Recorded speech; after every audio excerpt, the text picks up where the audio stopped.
our bright side. Theater.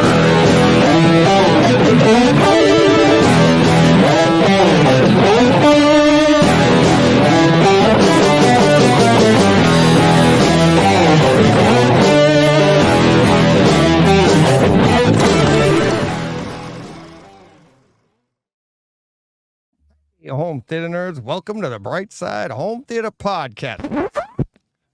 Steve, it's not working. It's not working. It's not going to work today. We got to postpone. Sand's too soft, buddy. The sand is too soft. I'm out. We're gonna have to do this later. Is that all right?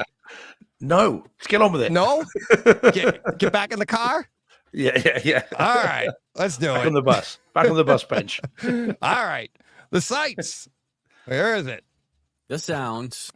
The scenes. There we go. Had to do that. Holy cow. I can't wait to get to that movie. If you don't know what it is, throw it up on digital. Worth it. Yeah, well, it's available everywhere. Literally. Everywhere. Theaters, at home, whatever you feel, all over. Crazy. We'll get to it. I am pushing the milk to the front of the store, that's for sure, but not this far to the front. So, Steve, how was your week? My week's been, I never got to ask you. Sorry, buddy. No, man, no. My week's been busy, very busy, but okay. I've kicked the cold mostly. Yeah. Although I've got the toilet roll here just in case I need to blow my nose, so I've got a thing there. But yeah, no, I'm feeling better, which is good. It took a few days longer than I would have liked. But yeah, no, but it has been a very productive physical media week because my brother got back from Canada with armfuls of Blu-rays for me, which was very nice of him. And then there's been a couple of really good releases here as well. But what's made it a weird week, Deej, is, and I haven't had a chance to tell you this either, so you don't know this either. Yeah. I've had 3 separate people, all of whom are essentially strangers, come up to me in person this week and say they listen to the podcast. Come on. Nice. No, straight up, man. It's weird. That's awesome. It's very nice, it? But it's weird. It's odd. I haven't figured out yet how to respond to that. I haven't quite worked out what the kind of... The middle finger is never the way to go. Okay, I've narrowed that down. Yeah. Well, it just feels odd. It kind of feels strange. And I haven't, like I said, I haven't quite yet worked out how to respond to it. Right. That's awesome. So then, thanks. Yeah. Okay. So where were you? What were the places? There was a your living room. Yeah. That's it. Yeah. So who are you? That doesn't count. Yeah. There was a thing at university last week. There was in a pub garden over the weekend. Nice. And then and then someone in a store, in a shop. So it's all very weird. Sorry, no, it was a police officer, in fact, as well. So it was 4. The police officer that mentioned it too. So it's odd, it's pleasant, it's nice, but it's just a bit weird. Yeah, it's the new. It's like I've told you, I've met some people I know have come up to me that I didn't know. Like my buddy Steve Shields that I was talking about. That's another one. But did I tell you the one my sister had it happen to her?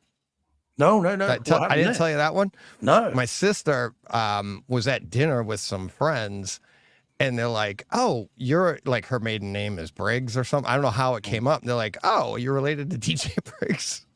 And my sister's like, "Yeah, it's my older brother." And she's like, "Oh, I love his podcast." And my sister told me, I'm like, "I told you I do a podcast." Yeah, but I didn't know it was that big. You know, one person. It ain't. But it is weird, man. Like I said, it's lovely, but it's just weird all at the same time. And like I said, I need to work out kind of how to respond to it. Because if you're well known, I suppose you get used to it. People do it all the time. Yeah, but we're not. It doesn't happen overnight. It's like one here and there. I was talking with Shane Lee this like a month or so ago. And we were talking about something else, a little bit of home theater, but we were talking about something else. And he was saying it happens to him, or it had just happened to him that day at the grocery store. And it was so funny. He was like picking up produce. He's like, "Hi." And they're like, they had just watched one of his videos and they're like, "You're still wearing the same clothes." He goes, "What do you think I'm going to do?" It was great. This which is is my great, grocery though. shopping clothing. Yeah. Yeah, like what he's done podcasts or done with his video and he's gonna change, but it's just it. Yeah, it's like, and he has a huge following, so that's that it's gonna happen more often for him. But same thing. It's like he was the same way. He's like, it's weird, but it's great. You appreciate it, and it's like you're like, yeah, oh, man. okay, that's awesome, Yeah, Steve. Good for you. No, well, it's just, as I said, it's just a bit disconcerting at the moment. Once kind of That's awesome. get used to it. But yeah, so it's been a great week though. Very cool. Some amazing discs, which some of which I've had chance to watch, some I haven't. Can you go at least to 7 tonight? Because I think we're gonna hit that easy. Oh yeah. Well, we can Okay. the full 2. Yeah. Oh, all day All long. right. Yeah. No, Okay. I'm fine. I'm all good. I'm got a lion in the morning. It's all good. Right. Shall we do the chat? Say hi Yes, to everyone in the please chat. get to the chat. Steve, So, who this week who's was the first in? Well, actually, I have to admit, if you look on the chat, the first person in was me. Yeah. However, it wasn't me. It was Mikey. Mikey Tram was in yesterday, I think at like 8 But it o'clock wasn't there? PM. Chicago time. Yeah, he disappeared. When I signed in and said, "Oh, my first," Mikey's comment was there, and then it disappeared. And I don't know what happened. It wasn't me. I promise. We don't have any control over that. At least I don't. Yeah. No. So something like that. So Mikey was first-ish, but Oh because yeah, I see Mikey's right here, and he put this one in at 4:03. So yeah, that's awesome. But yeah, so Steve, you're like, am I first? That was at 1 o'clock, and then Steve at. Yes, I tried to get in there, but no chat. There was no chat. That was earlier. But yeah, and then, I mean, I jumped on here, like you and I were talking. I just jumped. I was lucky. I got home early, but 15 minutes early. That's early for me. And I was like, holy crap. You guys are chatting away. Great conversation going on, too. I didn't get the chance to read it, but yeah. Yeah, so we've got so Mikey's in, obviously Steve Att's in. Steve Att says in the chat he's preparing for a colonoscopy. So that's always fun. Talk about a pain in the ass. Anyway, sorry. Paul, we don't want to go there. We haven't got I can't John. even bright side that. No, definitely not. So Paul Hurt's in as well. Hi, Paul Van Gool's in. We've got who else? Like I say, they were chatting back and forth. Mark V's in. Hi, Mark. Good to see you in the chat again. We've got also, who else did I see? Going down a bit now. I know Jordan's in. Marcus Beeb's in. There we go. Hi, Marcus. And God, these guys were talking backwards and forwards so quickly. There's so many now. I know. And then we've got who dropped in more recently. Jordan, I know, is in, as I said. God, guys, wow. Right, I'm going to write down. Mark Hader's in. Hi, Mark. There's so many conversations. Yeah. Dom's in. Bonsoir, Dom. Yeah. Yeah, so Dom's in. And then, Did you say Rachel? Rachel's dropped in. Yeah, see that VJ's in as well. VJ, Rachel. Ariel Alliance has dropped in. Awesome. Graham Cole, I just saw. Yo. Oh, yeah. Yeah. Oh, hey, yeah. Saw Hi, that Graham. one just came in. See you, man. So Rockstar. The World and His Cat is in the chat with Steve Att. Look at that. That's rapping. Oh, my God. Welcome to the Bright Side Dr. Seuss Hour. But yeah, no, I mean, yeah, it's rocking. There were 72 comments, Steve, when I signed in at 1:45. So they were well up over 100 before we even began. So yeah. Awesome. Hi guys and girls. Thanks for tuning in. Yeah, awesome. So and let's just we'll get thank Patreon supporters. Thank you very much. As I say every week, I'll get to you, but I know you're all very understanding. Nobody's dropped, so that's what's really cool. Haven't added anybody either, but nobody's dropped, so that's cool. And buy a box of popcorn, support the show, go to TeePublic, get yourself some swag, and then people recognize you, like Mikey Schramm when he's on vacation. They thought he was one of the hosts. Pretty cool. And like the one I have on today is like, go ahead, make my day. Ask me about my theater. You might not want to do that. You'll be there all day, but yeah, exactly. Let's see. Anything else we got to get to? Because we got a lot to get to. Yeah, we've got a lot of cool movies and experiences to talk about today. So we could just jump right in. I don't see why not. Right.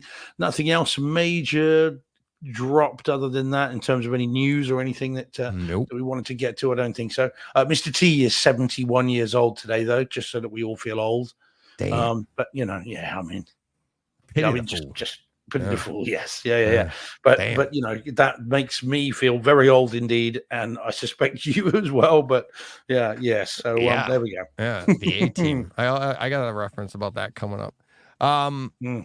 We'll get it out of the way right now. I did not get a chance to get pictures today of what I did this week on one of my most productive weeks and months probably. But I will have the pictures for next week of the theater is done. All the walls are done in the theater. Everything, the only thing that not the all the exterior walls, I should say, not the false walls. The wall I had a wall up the media room, so that's all walled up. Everything's done. I've actually moved on to the other side of the house now, so it's just cranking away, having a good time, and I'm psyched. It's like, and then when that gets done, I should be, hopefully, if I can get the plumber in there this week, I should be getting inspected in like another week or two, maybe, whenever they can get there to do that. Once that's done, insulation goes in, and then we inspect insulation, and then there's drywall. And I have to seal the theater when they go to do that. So I'll be doing that, then throwing up the exterior walls to the theater, keeping it separate. But all that, so we're like literally probably a month away from standing inside the enclosed theater now that it's all framed up. So that'll be fun. But if you're talking about having your plumbing inspected, Deej, are we back to the colonoscopy again? Yeah. Okay. Saw that coming a mile away.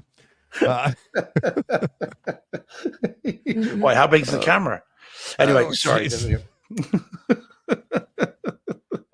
John, you gotta get back quick. Yeah. You got to stop all this. Yeah, you got to get a mute button for me, Deej. All right. Yeah. Oh, someone's just mentioned in the chat about Gravity. Came out today on Blu-ray with Atmos. Oh, really? Van Gool says, have they just reissued it? Yeah, it's been out. It's probably not the Diamond Lux. It's probably just a new version. They just give you the Atmos, whichever, it's weird. Yeah. But yeah, I did see, and Mark Hader's talking about Twister is on his wish list. That's coming, I think. Yeah, July, is it? Or is that... Yeah, right around the time Twisters is coming out, I'm sure. Yeah. So that'll be good. Yeah, do you know what? I'm not sure about that. I'm not too jazzed about that release personally, only because we've already got the Atmos Blu-ray that we had from Germany. But also it's always struck me. I mean, I'd be curious to see what you think. It's just quite a muddy film. So it's quite. I mean, by definition, of course, the whole movie, everything's overcast, so you don't get very brights. Most of it takes place during the day, so you don't get the kind of deep black levels either. And I wonder whether the video can be all that good. And again, bear in mind that the CGI won't be 2K, so it'll be less than that. So it's got to be an upscale. I'm not personally that jazzed about Twister in 4K. I'll probably get it. I'm hoping it's cheap, but I'm a little bit unsure about that. I mean, if you haven't already got the Blu-ray with Atmos, then it's a no-brainer. I mean, the Atmos track on it is awesome. Yeah, I don't think it's worse than the Blu-ray. No, but it's whether it's a worthwhile improvement. That's the thing, I suppose. Right. But there we go. Oh, Dom says Jan de Bont supervised the transfer. So okay. Well, I'm mildly curious. A couple of your comments there. I've got comments about coming out for this movie. We're pushing the milk to the front of the store. I mean, it's not like the other movies we're going to be talking about today are sleepers, but we're pushing this to the front of the store because I just can't wait to get to it. Yeah, come on, let's do this. Yeah, go on, buddy. I'll you ready? I'll stop rabbiting. Yeah, let's do this. Let's get to it. Go ahead, Steve. Go on. You start because it's you that got me, partially got me out of the house. I don't think it's me. It was John. A combination of you guys. It was, exactly. Yeah, so this is for those listening rather than watching on YouTube.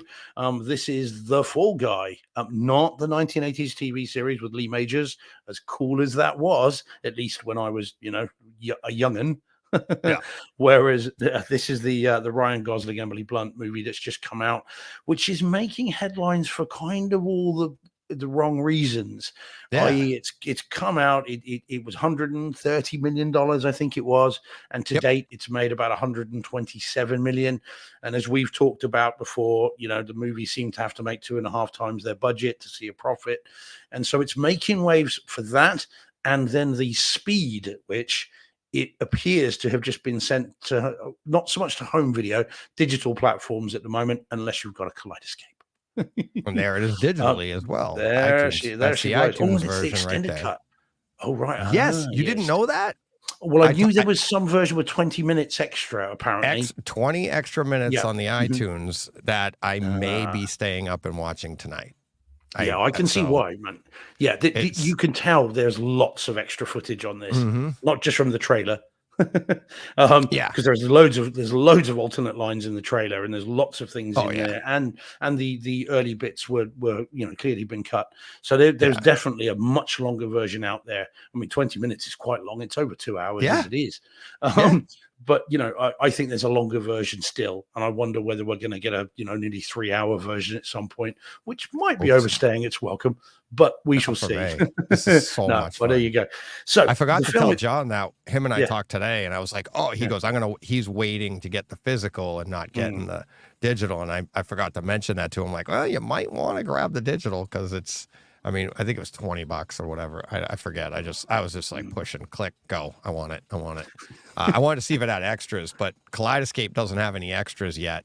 Okay. But that's not uncommon. When it first comes out, and then like a week later, you'll be like, "Oh, here's some extras," and then you'll get updates and stuff. So Yeah, so it's the beauty of the digital distribution, isn't it? Yeah. So it's yeah. So the reason that I've seen it this week, and I saw it in theaters, you've seen the Kaleidoscope version and the theatrical version, and the haven't you, I theater, think? yeah. Yep. And so, but the reason that because I missed it when it came out, I wanted to see it and I didn't get to it. And usually with me, if I was miss only that 2 first weeks ago. weekend, well, yeah, but this is the thing. If I miss the first weekend, it Right. tends to be with me. I'm like, well, that's all right. I'll wait. And so if I'm going to see a movie, I need to see it, ASAP, like Kingdom of the Planet of the Apes, or that, first day it Yep. was out, fine. So, but what made me then break my little, it's past the first weekend, so I won't bother to see it approach is John. Because John texted us both, didn't he? Mhm. Thursday, Wednesday, He saw Thursday, it like whatever the day it it was. came out, I think, right? Yeah, The week yeah, before. yeah. He was like, And and he was effusive, wasn't he? I mean, he was, I really enjoyed it. It was great. Thought it was brilliant. And so I think both of us, their little light bulb Fun. went over both of our so heads. much fun. Yeah. Yeah, yeah. And so we're like, right, that's it. So I saw it, you saw it, and it's really, really good fun. It's so And much fun. yeah, it is. To me, it's the movie that the trailers promised it would be, that we hoped it would be, and it is. It's Yeah. every bit as fun and snappy and enjoyable. Very similar to Ocean's 11, actually, from last week, Yes. in terms of its snappy dialogue. The chemistry between everyone is very, very good indeed. And you don't really care about the plot. It's just seeing how this all unfolds. Nope. And very few people, other than George Clooney, can self-deprecate like Ryan Gosling can. Oh my God. He can do earnest silliness. I know that's an oxymoron, but he can do earnest silliness and take the Mickey out of himself better than almost anybody that's currently acting. Say Clooney is another exception. He can do that too. But Gosling is just making a career out of it. I mean, if you think with Ken, and that, where the whole film is him taking the Mickey out of himself and the patriarchy generally, this is a similar kind of thing. But what this does to me, and I'm not going to give any spoilers away, but I like how it threads the needle of paying homage to the movies, paying more than just lip service and respect to the stunt person fraternity. Because there's very, very deliberately not just stunt men in this. There are stunt women as well. And that's very clear. But it threads that needle. It both pays homage to, tips the hat to, but doesn't lampoon it. It actually, it which is a really tight thing to walk. Can I give you, I mentioned this to John, and I'll mention it on the show. It's not a spoiler. I don't think it's a spoiler. But now what you just said, I'm like, it's 100% like a nod to the stuntmen, right? There's lines in there that you're going to be like, really? They don't? And all sorts of stuff. Like, why don't they? And I think you know what I'm talking about on that one. But it's completely like tip of the cap to every stuntman, just like the show was, really. And it was like, you're like, oh, cool. Everybody, and then guys growing up, I want to be a stuntman. You run and jump on pillows, you know? And I got a scene for that later. But I asked John this, and he's like, I didn't think of that. But what do you think of, it might not be a lampoon of anything, except for, are they lampooning or like poking a prod at Tom Cruise, who makes his living. Now, listen, Steve, he makes his living saying, I do my own stunts.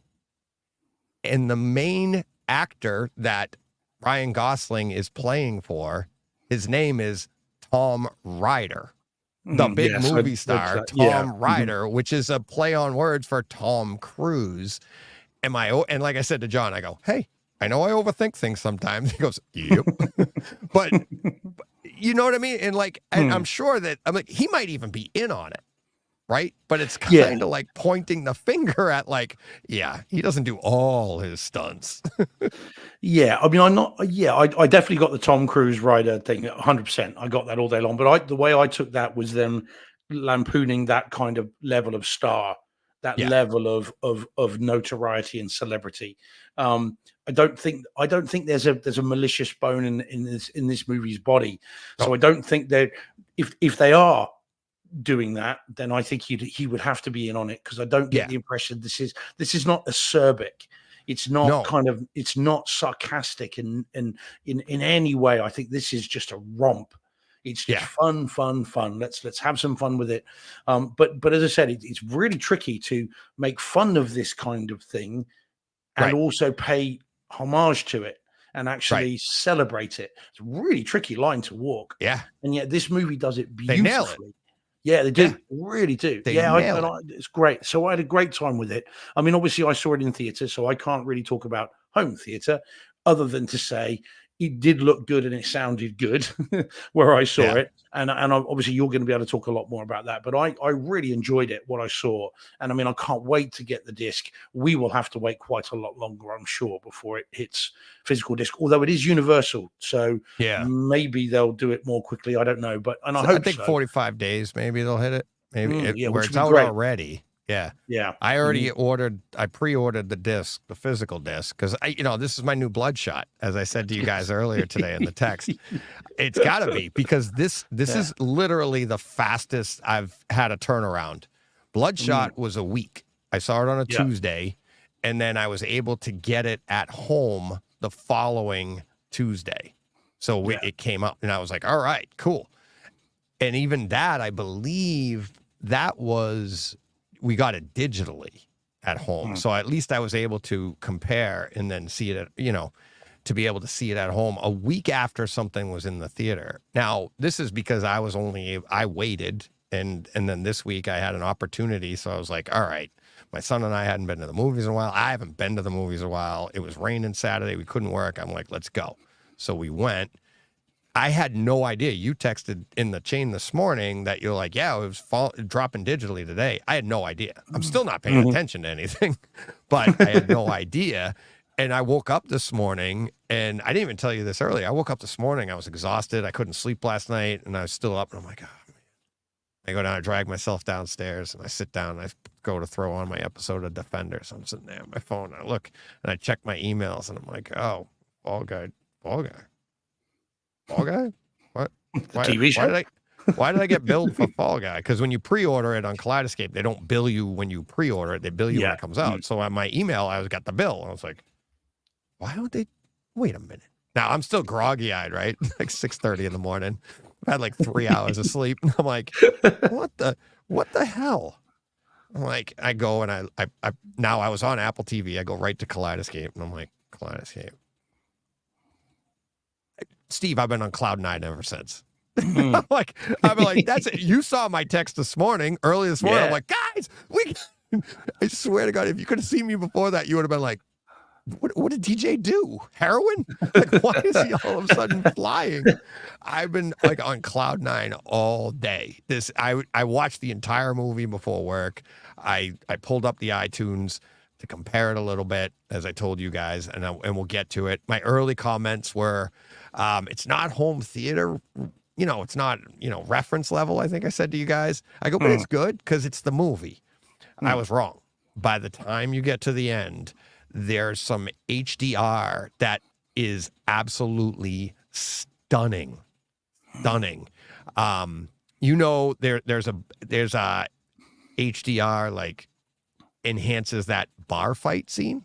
Remember, somebody's on drugs and it's kind of like, oh, woo! yeah. It's not a spoiler. There's a fight. They're whatever. Yeah. So that bar fight scene looks absolutely amazing with the HDR. And spoiler free for everybody. It's a stunt man. There's going to be action and stuff like that.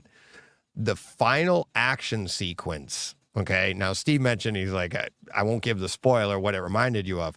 Everything leading up to that, the actual action sequence. Okay. The real life action sequence. You know what I'm talking about. Shot in the daylight, like you mentioned earlier. The explosions. The colors, the dark in the black. There's colored smoke, which enhances. They're outside. The black levels are fantastic. The detail on the vehicles in this action sequence are absolutely amazing. And I was like, and I had already texted you guys. I'm like, it's not really what I was seeing. I was like, holy cow. And digitally, it's good, just not as vibrant. But you'd be hard pressed because it's the picture part. You'd be hard pressed to go from like my house on the Kaleidoscape and back to your place digitally and go, oh yeah, that's worse. You wouldn't know. Yeah. You honestly wouldn't know. So I would recommend it for the picture alone. The sound, you're not going to be like, oh wow, the bass was amazing. But it's not. That isn't it. But it is really good. It's not reference sound at any point. My remote didn't turn on from any of the explosions, but like you said, it's like Ocean's 11 level of like entertainment, but the home theater side of it is ramped up from Ocean's 11.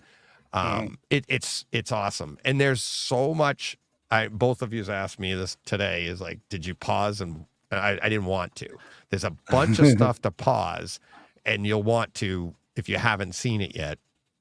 And when you do, there is one, and that's why I put it in the tweet today. I'm like, there's a quote. I didn't even get a chance to tell you before the show, Steve.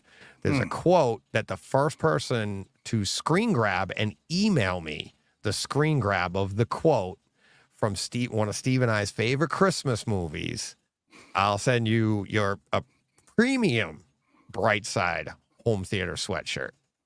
First person to email that to me. That screen grab. And that's it. That's the hint. That's what you got to do. You got to find it from our favorite Christmas movie. Do you know what it is, Steve? I think, I know what our favorite Christmas movie is, but I don't think I know the quote. Because bear in mind, I saw it in theaters, so I haven't had a chance to. I know. I haven't been able to do it. So okay, I didn't know. Like when I was talking to John today, I'm like, I didn't know exactly what it said. There's another hint. I didn't know what it was, but I found it, and I was like, I knew one word in it. And I was like, wait a minute. So when that came up, I did pause it, and I was like, damn. And that's when I texted you guys. I'm like, yeah. I was like, I put that in the tweet. I'm like, so that'll be. Yeah, it's. I mean, I can't wait to get that. There are so many in the. You said that immediately after seeing. Yeah. It. Oh yeah. I just, as soon as I saw it, my eyes were like darting around the screen. I'm like trying to absorb as many of these things as I can, and I'm curious to see, because the other thing is, some poor soul had to do that. Someone had to produce those things that we're not talking about. Someone had to produce That's them. My office. What? Swear to God, this is me. Yeah, that's why I love this movie so much. It's me. Damn it's me. So I want to, because what I want to check, in addition to all the cool things on there, and I'm sure there are hundreds. I still like, Sell Cockatoo by Koala. But there are so many. I think that's great. But there are so many. Some, I want to see if all the handwriting's the same. because I'm wondering whether whether the crew, someone was like, look, just say something silly, and we'll just we'll just produce one, because there must be loads, and I'm just so curious to see, and also in 4K whether we're going to be able to see the whole window full, and just spend time you can looking see a through lot all of the. them. Yeah. Oh, it's great. You can. I Can't haven't wait. paused to do it yet, but it's some of them are blurred out just because of motion. They're moving the camera and stuff like that. Like I said, I haven't had a chance to pause, but I wouldn't be surprised if that's a great extra too. You put that in and it's just all screenshots of that stuff, kind of like, but it is absolutely amazing.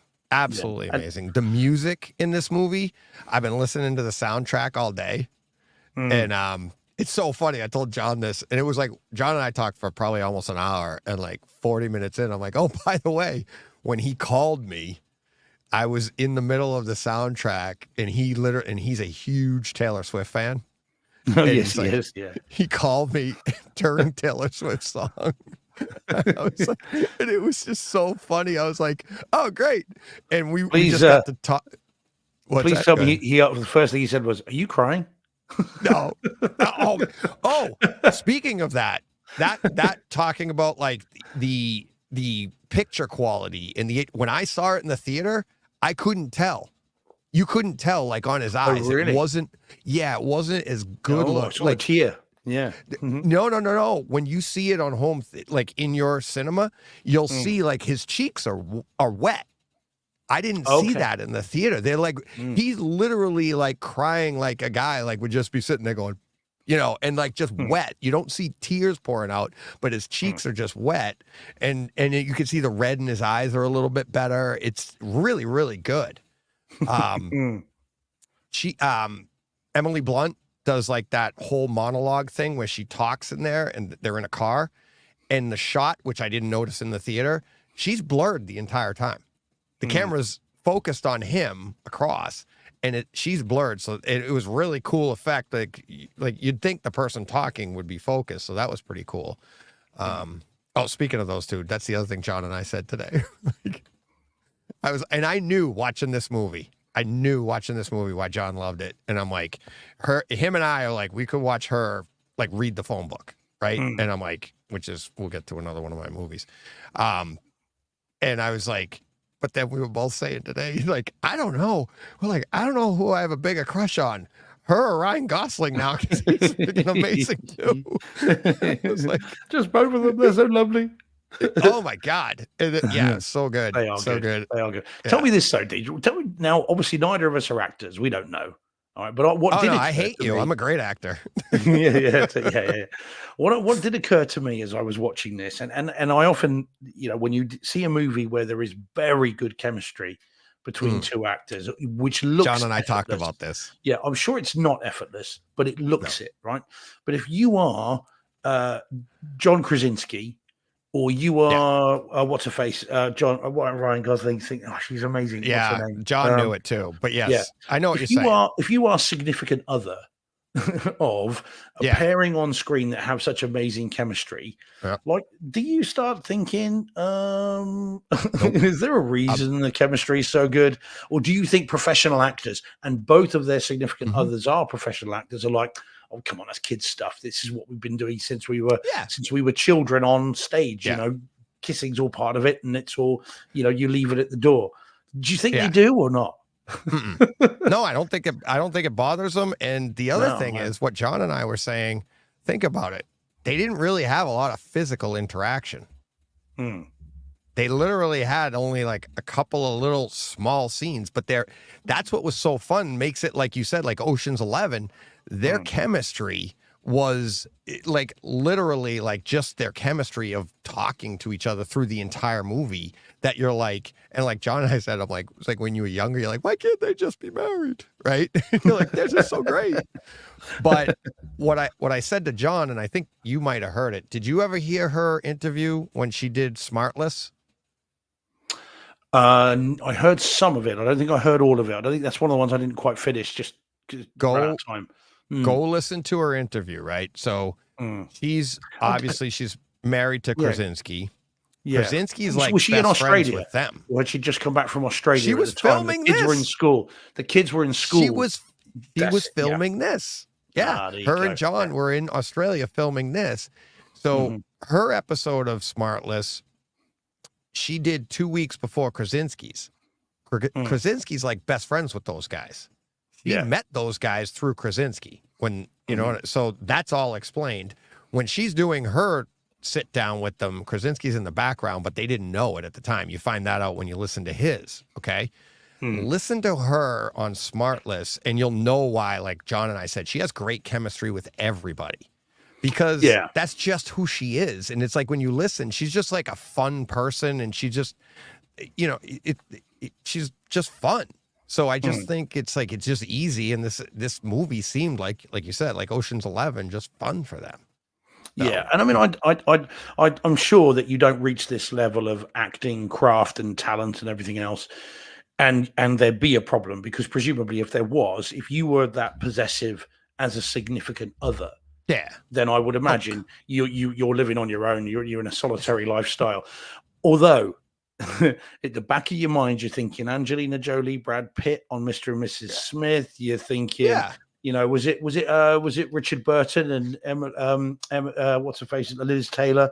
On the, you know, all these people, famous kind of people that got together, even though they had. But I'd like to think, you know, as I said, that you don't last in a relationship like this without having that degree of trust. But I'm sure it's not easy from the outside looking in. Anyway, you know, who knows? yeah, but it's a testament to the quality of the craft and the acting that they're doing and the chemistry.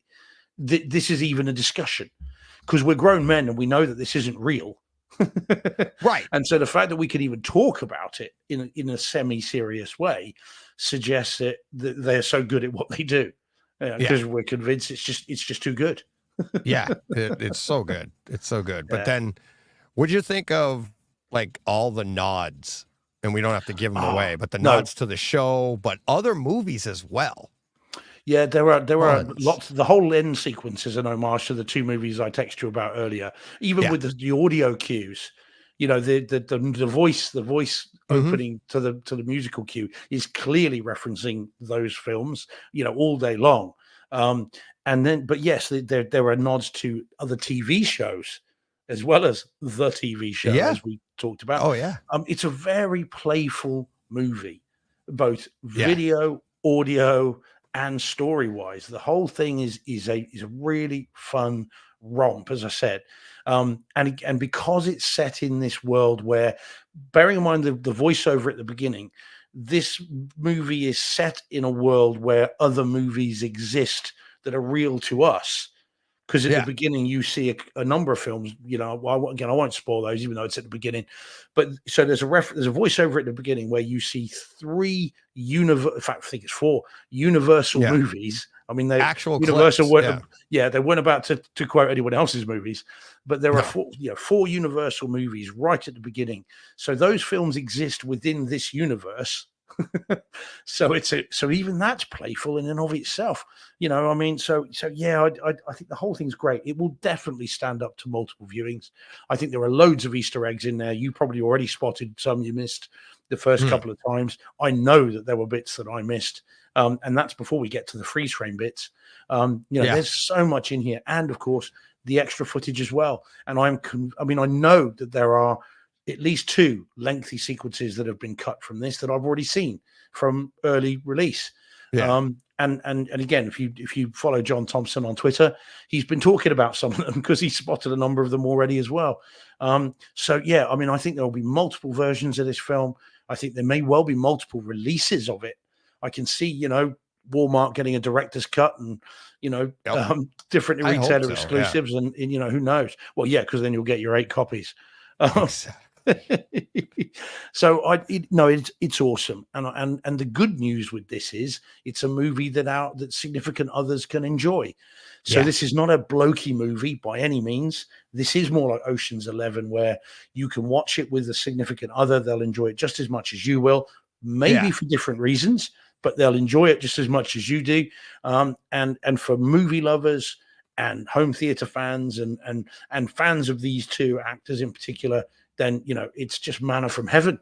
Yeah. And you said, I think you said, it's your favorite movie of the year so far, as it Yes, were. absolutely. And I can see why. Yeah. I don't think it'll be my favorite by year end, because I do. but I do really, really like it. And I can't wait to get it on disc to watch it, ad Yeah. infinitum. It's not home theater movie of the year. No, Absolutely no. not. I mean, Dune 2 is, I don't see Yeah. anything beating that. Yeah. But as my favorite movie of the year, absolute, I can't even imagine anything. And if anybody wants to come on and and do a Takeover Tuesday and talk spoilers, I can tell you why. I mean, this movie to me is far deeper than people realize. As superficial as it is, but there's meaning. There's so much depth to this movie. Depth to did, right, buddy?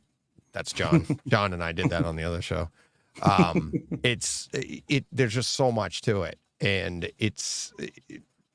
and like I said, I can get into that later because I don't want to get into spoilers and everything like that. But one non-spoiler thing, you know what? I'll save it for when I do that next movie. But there's a nod to another movie within this movie, and you'll get it as soon as I talk about it when I do the next movie that I watched. And it was only because I literally had just seen it back to back, like the two movies. So I look forward to it. I mean, I'm again, I think there's still quite a few movies to come this year in terms of potential home theater experiences. I'm not counting out until I've seen Furiosa. Which is that's a good call. Yeah, absolutely bonkers. I mean, I love Fury Road. Yeah. So yeah, I mean, and so who knows? But I'll tell you what, our year end release lists are going to be fun this year, Deej. Oh yeah, might need a top 50. Deadpool 3 could be good, but yes, that could be really good. But I don't think it, for me, I mean, I love all the Deadpools, but I don't think it'll beat this out for me personally. Yeah. But who knows? That's the fun. If it does, all the better for us, right? Yeah. There's nothing bad with getting something better. Doesn't mean I don't love this just as much. Means, oh wow, that one's better for a different reason, whatever. So, anything else? I could just talk about this until 7. So man, I could too. No, it's very, very cool. But I think we're doing very well to tiptoe around spoilers, because there is a lot to spoil in this film. I will tell you, even if you haven't seen it, there is a fight scene. Pay attention.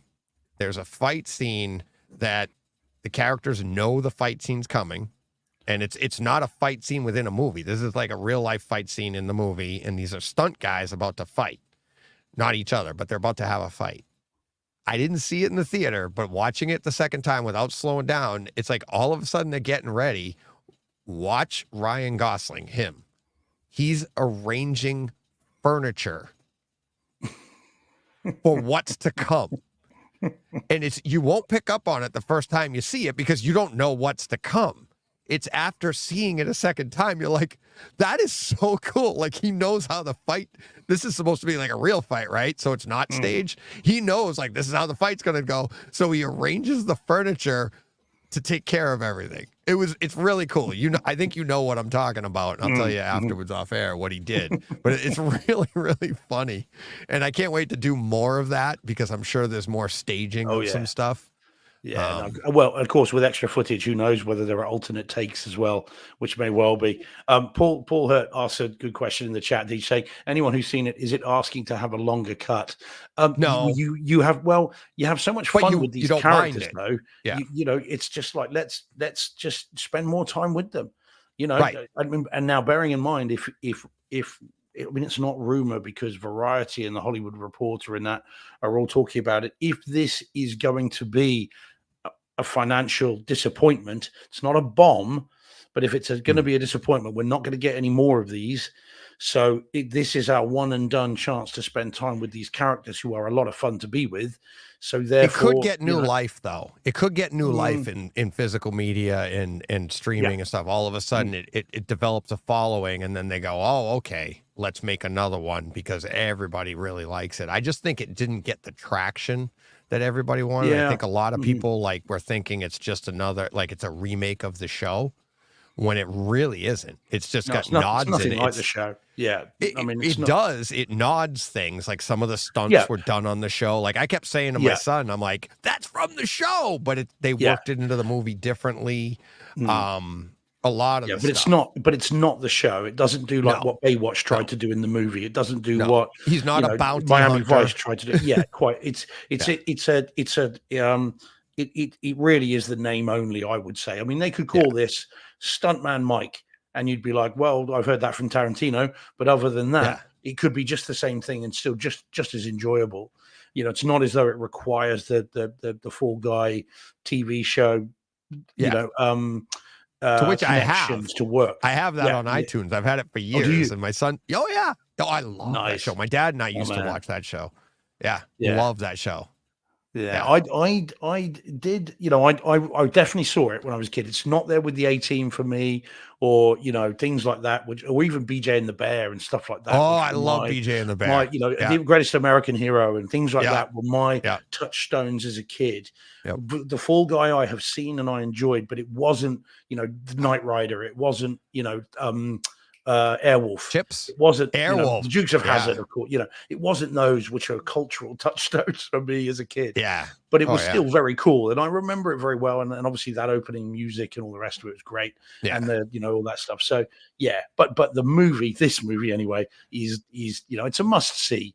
Really, however you see it, whether you now see it at home or see it in theaters, it really should be seen by certainly everybody of a certain vintage who will get all the touchstones as well. I mean, of course, there is one of those one of those touchstones we can't talk about without a spoiler, but there is another TV show very clearly sonically homaged in one particular moment, which you were texting about, which we do not want to give away, because I bet you in an audience of this, you can tell all the people of our age laughing. Yeah. What about well, first off, this is where is it? Second podcast Van Gool with this second podcast today that said BJ and the Bear. Loved that That's show. random. Yeah. I wanted to be a truck driver because of that show. I love that idea. Having the bed in the back. Oh my God. Yeah. Just drive around and just pull over and sleep. Loved that idea. Was it Kevin Smith who in one of his films who said, "What is it about one man and his monkey?" or something that keeps going? It's just, I think it was Kevin. So Smith. good. We got to be able to say the spoiler, because if we don't, it's not really a spoiler. It's right at the beginning of the movie. Emily Blunt's in props, and she literally stole a line from Brightside Home Theater. I mean, John in particular has to. John said this in 1988. We've told the story. I wanted to text you guys in the theater, but I was told by Ryan Gosling before the movie started to put my phone away. So true. I didn't. I literally was walking to the car and I texted you guys that about this scene. So she's going through the props and they're like, "What is this again?" And they're like, "It's a laser gun with a bayonet." And she looks at the person and goes, "Well, do you need a bayonet with the laser doing the job?"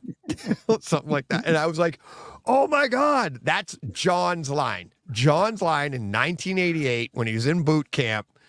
He had if people that don't know, they were doing bayonet training.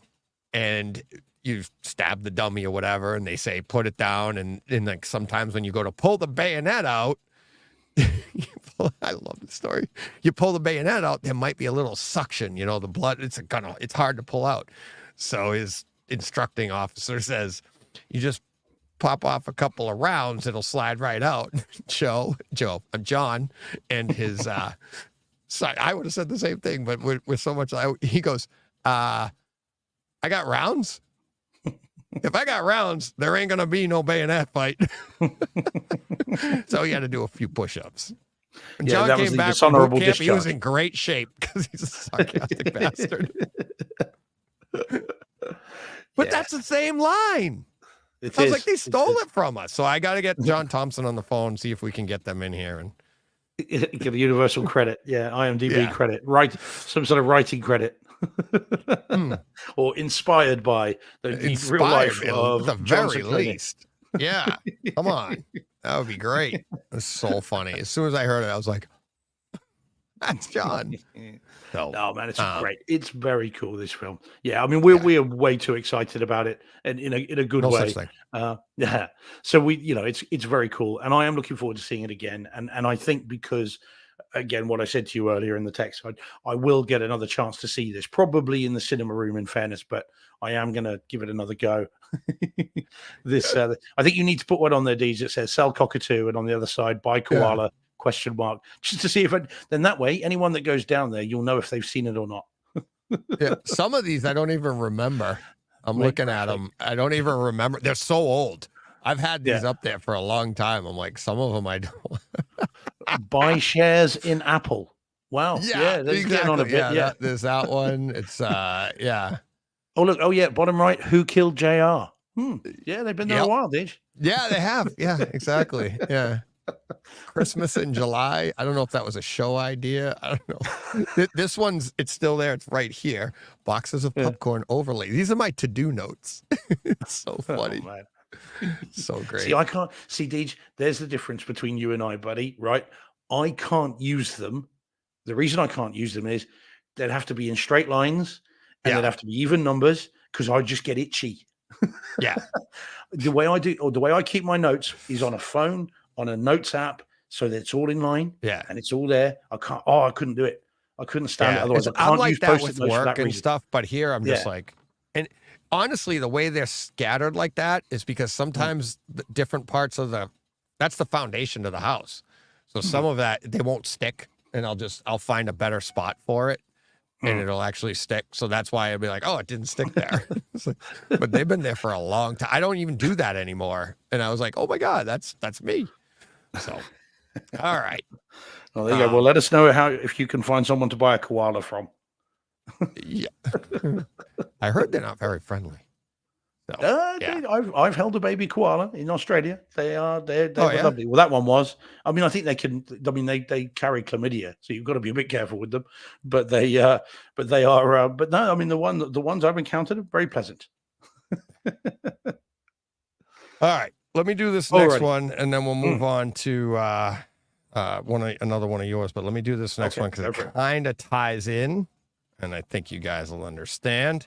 So here we go. So next day, gotta get my Emily Blunt fix. Live, die, repeat. Edge of Tomorrow.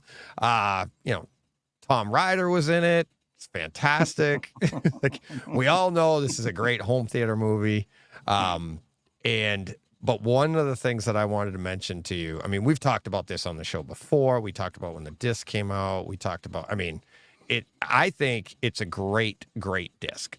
There's people that think that the sound was, what do you call it, ruined? I don't think so. I just think, the black levels are fantastic throughout this movie.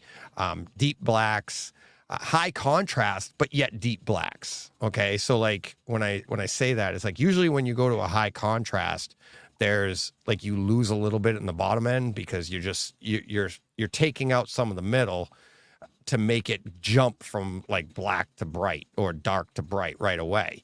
This didn't do that because, as we all know, I'll talk a little bit of spoilers, but when they're on the beach and stuff like that, it's bright. The contrast is fantastic. It's so good that when characters are closer to you, and I talked about this with Predator in the jungle, when the characters are closer to you, you feel like they're darker. The shadows are darker. The further away characters, the further away action has less. It's not as dark. There's some atmosphere between you, so that helps. When you go into the bunker, when you go into their bunkers, when he wakes up. If you don't know what I'm talking about, I didn't ruin anything, anyways. When he wakes up and they put him in the bunker, you see all the detail around. You see everything. It's just so well done. That it's, makes it to me, it makes it a reference movie. The sound, same thing. Some people are like, oh, it doesn't have that annoying bass thing. Like, that was great. Don't get me wrong, but maybe this is what it's supposed to sound like, that one little bass sweep at the beginning. But throughout the movie, there's reverb, there's big sound, there's big bass, little bass around the room, bullets, all sorts of stuff. It's fantastic. Absolutely fantastic. So, anything, Steve? Yeah, well, no, I agree. I mean, I don't have a problem with the base levels on it. And if anyone who is particularly concerned at something before there's even anything on screen, then I'd think you're in the wrong. You're slightly in the wrong hobby, I think. But my personally, I mean, just my view, because you still feel it, you still hear it, it's there. It doesn't have to rearrange your room for but I half a think it's second clean to make now. the next 2 hours. Right? Yeah, well, exactly that. But then, having said that, DJ, I thought that the War of the Worlds disc was fine. I didn't have any particular issues with that, and I've got the Blu-ray, and I appreciate there are some.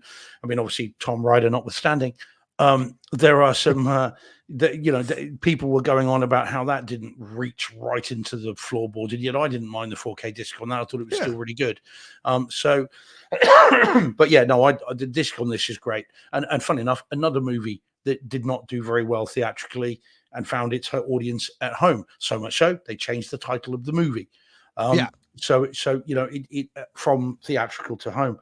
And another movie where we had a sequel promised forever and haven't yet got it, and maybe we'll get it eventually. Who knows? Supposedly there is talk about it. Well, my concern is that we're going to get to the point where by the time they do the sequel, Emily Blunt's not going to be in a physical enough condition to be able to do it, because of course she's ripped in that. And she's not getting any younger, and I don't mean that disrespectfully, Emily. But at some point, none of us are going to struggle to do that. Yeah, and how do you then tell that story with the way in which it's told if you don't have an actress that can do the physical work needed for it? So, because that then necessitates a rewrite, and then everything goes back longer and longer and longer. And at some point, you get to the point where no one cares, and then it's that ship has sailed, and that's the end of that. But yeah, no, it's great. It's a great movie, great home theater. It's a Warner's disc. They're good. Does this default to Atmos, Deej? It's not one of those Warner's discs that doesn't. No idea. I watched it on Kaleidoscape. Okay, I can't remember. I've got it, but I can't remember. But just in case anyone is listening who maybe isn't as familiar with it as we are, it is a Warner's disc. So with those, always, if you don't already, then check before you carry on with those that it is playing in Atmos, because a number of Warner's discs, including recent ones, default to DTS HD 5.1. So just kind of watch out for that, guys. It's so good. And then seeing this, like literally the next morning after seeing Fall Guy on Saturday, I watched this Sunday morning, and there is an homage to that. It's gotta be. And you'll know, I won't spoil the scene in Fall Guy for people, but for people, everybody knows this movie. So, the scene in this one where Tom Cruise keeps coming back and she's like, again. And he's like, and he's because he dies and he wakes up, and it's like, it's a great scene because it's just like, just over and over. He dies, comes back, dies, comes back, dies, comes back. And like, even she's shooting him. Yeah. Oh yeah. She's the Puts one doing it to him. She's torturing him. He's like, and my favorite's like one of the ones where he's like, no, I think never mind, just shoot me. It's great. Do you remember the scene that's just like that? I'm not immediately. I'm not going to lie and just say, oh, it's yes. huge.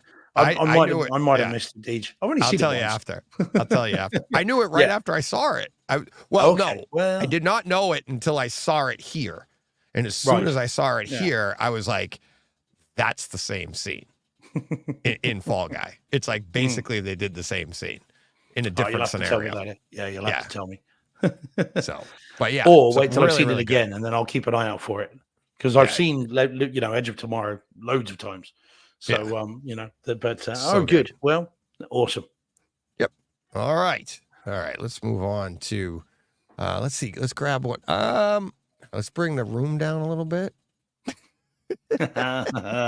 Well, yes. What do you think? You ready? Go for it. Yeah. Okay. So DJ's going to step out for a moment. Yes, yeah. DJ's just going to go and put his head in a blender because it'll be more pleasurable than talking about this film. So this is the Beekeeper, the Jason Statham, David Ayer directed action schlocky BZQ movie way back. Yeah, sort of Z movie. So yeah, now this is a screener I've seen this on. Now, in fairness to me, hold you to wait. Well, in fairness to me, I did whilst my brother was in Canada for the last 2 weeks. I've had him scouring the Walmarts trying to find it because I thought, well, look, if I'm going to get it this way, I'll get it cheap, and there's no release date that I can see for the 4K disc over here yet, and it is out there. And I thought, right, okay, brilliant, we'll do that. However, ringing in my ears and at the back of my mind, someone, and forgive me, I forgot who it was, someone in the chat a couple of weeks ago, Deej, when we were talking about it, said that it had disappeared from the shelves. I just couldn't find it anywhere. And so, but nevertheless, so Chris, my brother, went into about 5 different Walmarts at my behest, but not a single one of them had it. And believe you me, I was looking. So, having had him do all that, I finally gave up and thought, do you know what? Sod it. I'm going to see it. I'm going to watch it now. I'm not going to wait. Let's see what the fuss is about. This is a screener, so I saw it for free, and it's in, now this one was in 5.1. Okay, so lossy, but it's 5.1, and it was a digital screener, so fine. And image-wise, it was perfectly sharp. It's acceptable. It's obviously not 1080p. It's not in HDR, but it was very sharp, and the audio was okay. I quite enjoyed it, Deez.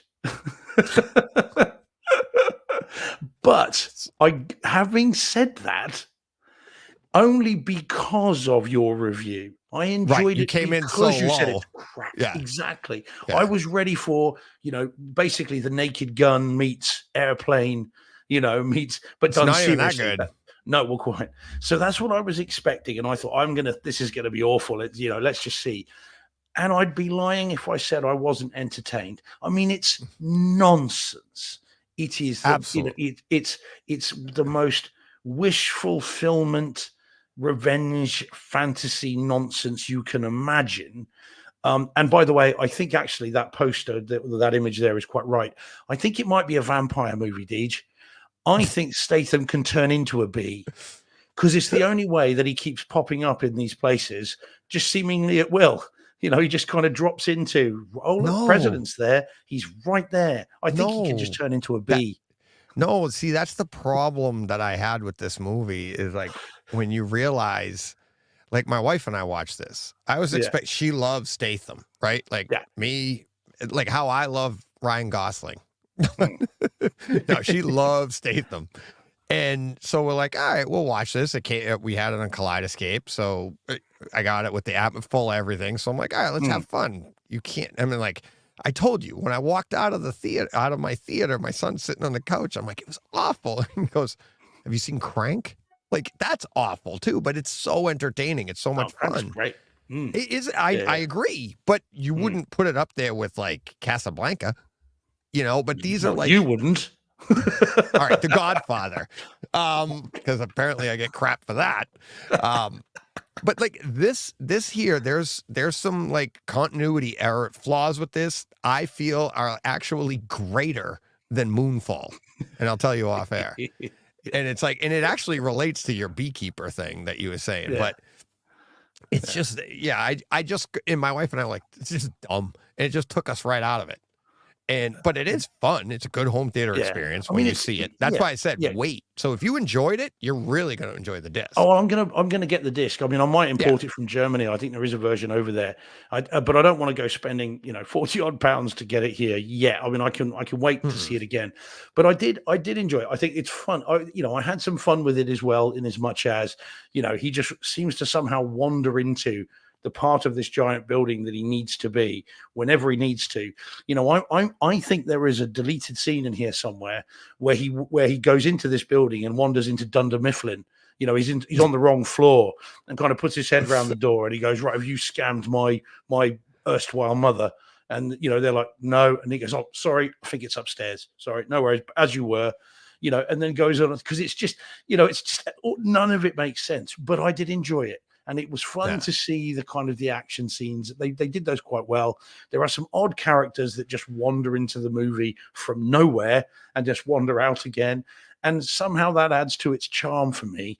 And in terms of David Ayer movies, having seen Sabotage again a few weeks back and thinking that was pretty poor, now seeing this, which is by the numbers, no subtext needed, absolutely straight up dopey with a capital D movie.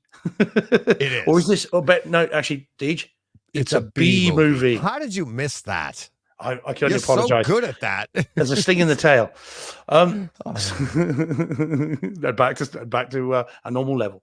So I did enjoy it in spite of myself. The definition of a guilty pleasure, in my view. And I feel guilty. Don't feel guilty about pleasure. This sort of film, you should feel guilty if you enjoy it, I think. So I did. I feel guilty for not liking it. How about that? Yeah. I almost was going to watch it again in my quote new state of mind and see if I'm like, all right, but I didn't get a chance. There's too much good stuff to see. Yeah. You've got too much to catch up on.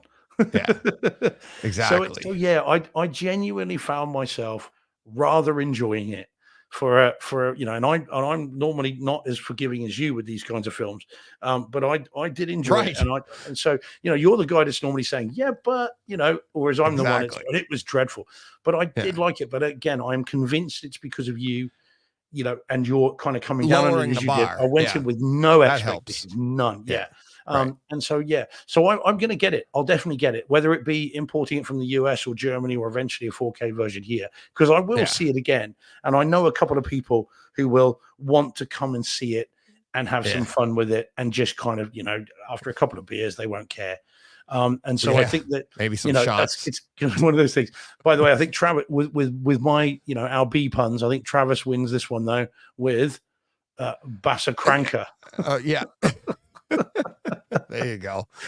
Oh, so yeah, but Dom saying very silly movie, but indeed fun. I just I'll give it another shot someday. I own it. I'll give it another shot someday. So yeah, I mean, it is wish fulfillment, fantasy, and all the rest of it. Travis. Wonderful. Hey, buddy. So yeah, just I think I wouldn't want to see any more. There doesn't need to be a Beekeepers. No. We've seen one's enough. But pretty much wrapped it up. Yeah, that'll do. Yeah. Was that words? What did you just say? Well, Beekeepers. Yeah. Oh, okay. Yes, the noise would be, isn't it? No, anyway, there we go. So, all right. There we go. Let's see what do we got next to come up here. I've got nothing else. You've got two more. Well, yeah. Why don't we You've seen one, haven't you? I think one of the, or have you just? We'll wrap up with the other one that you and I both saw. We'll wrap up with that one. Gotcha. Okay. So let's hit this one. Yeah. Prepare for excitement. Oh yes. Oh really? Okay. I know it's in Atmos. So here we go. Yeah. No, it's not. Right. It's in DTSX. Oh, I thought it said Atmos.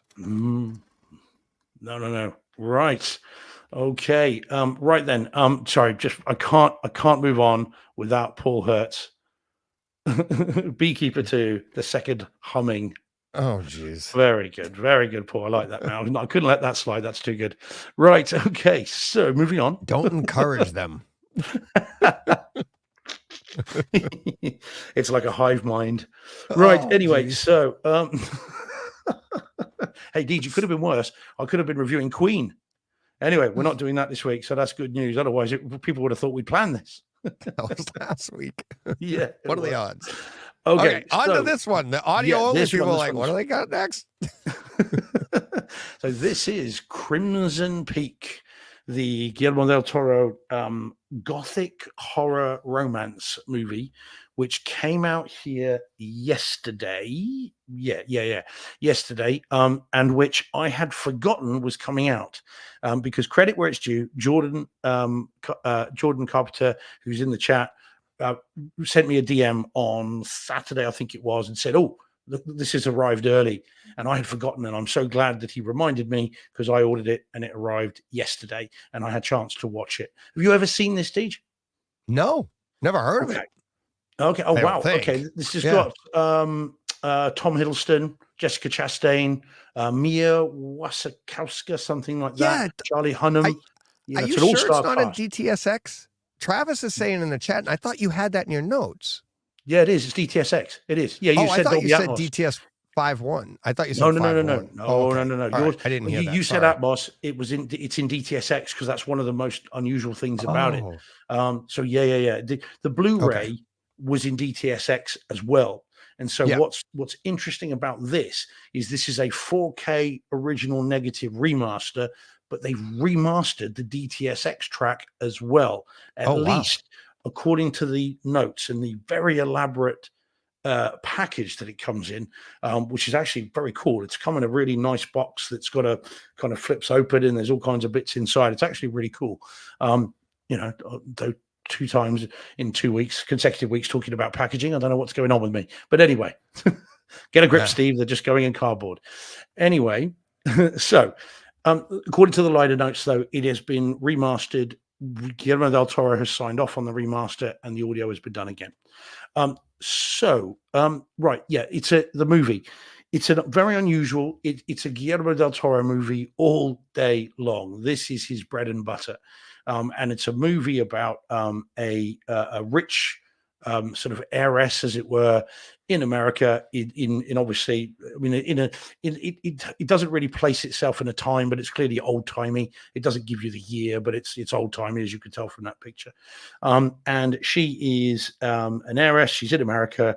She falls in love with Tom Hiddleston, who may or may not be a nobleman, and goes back with his sister, who is Jessica Chastain, to this place where things are afoot.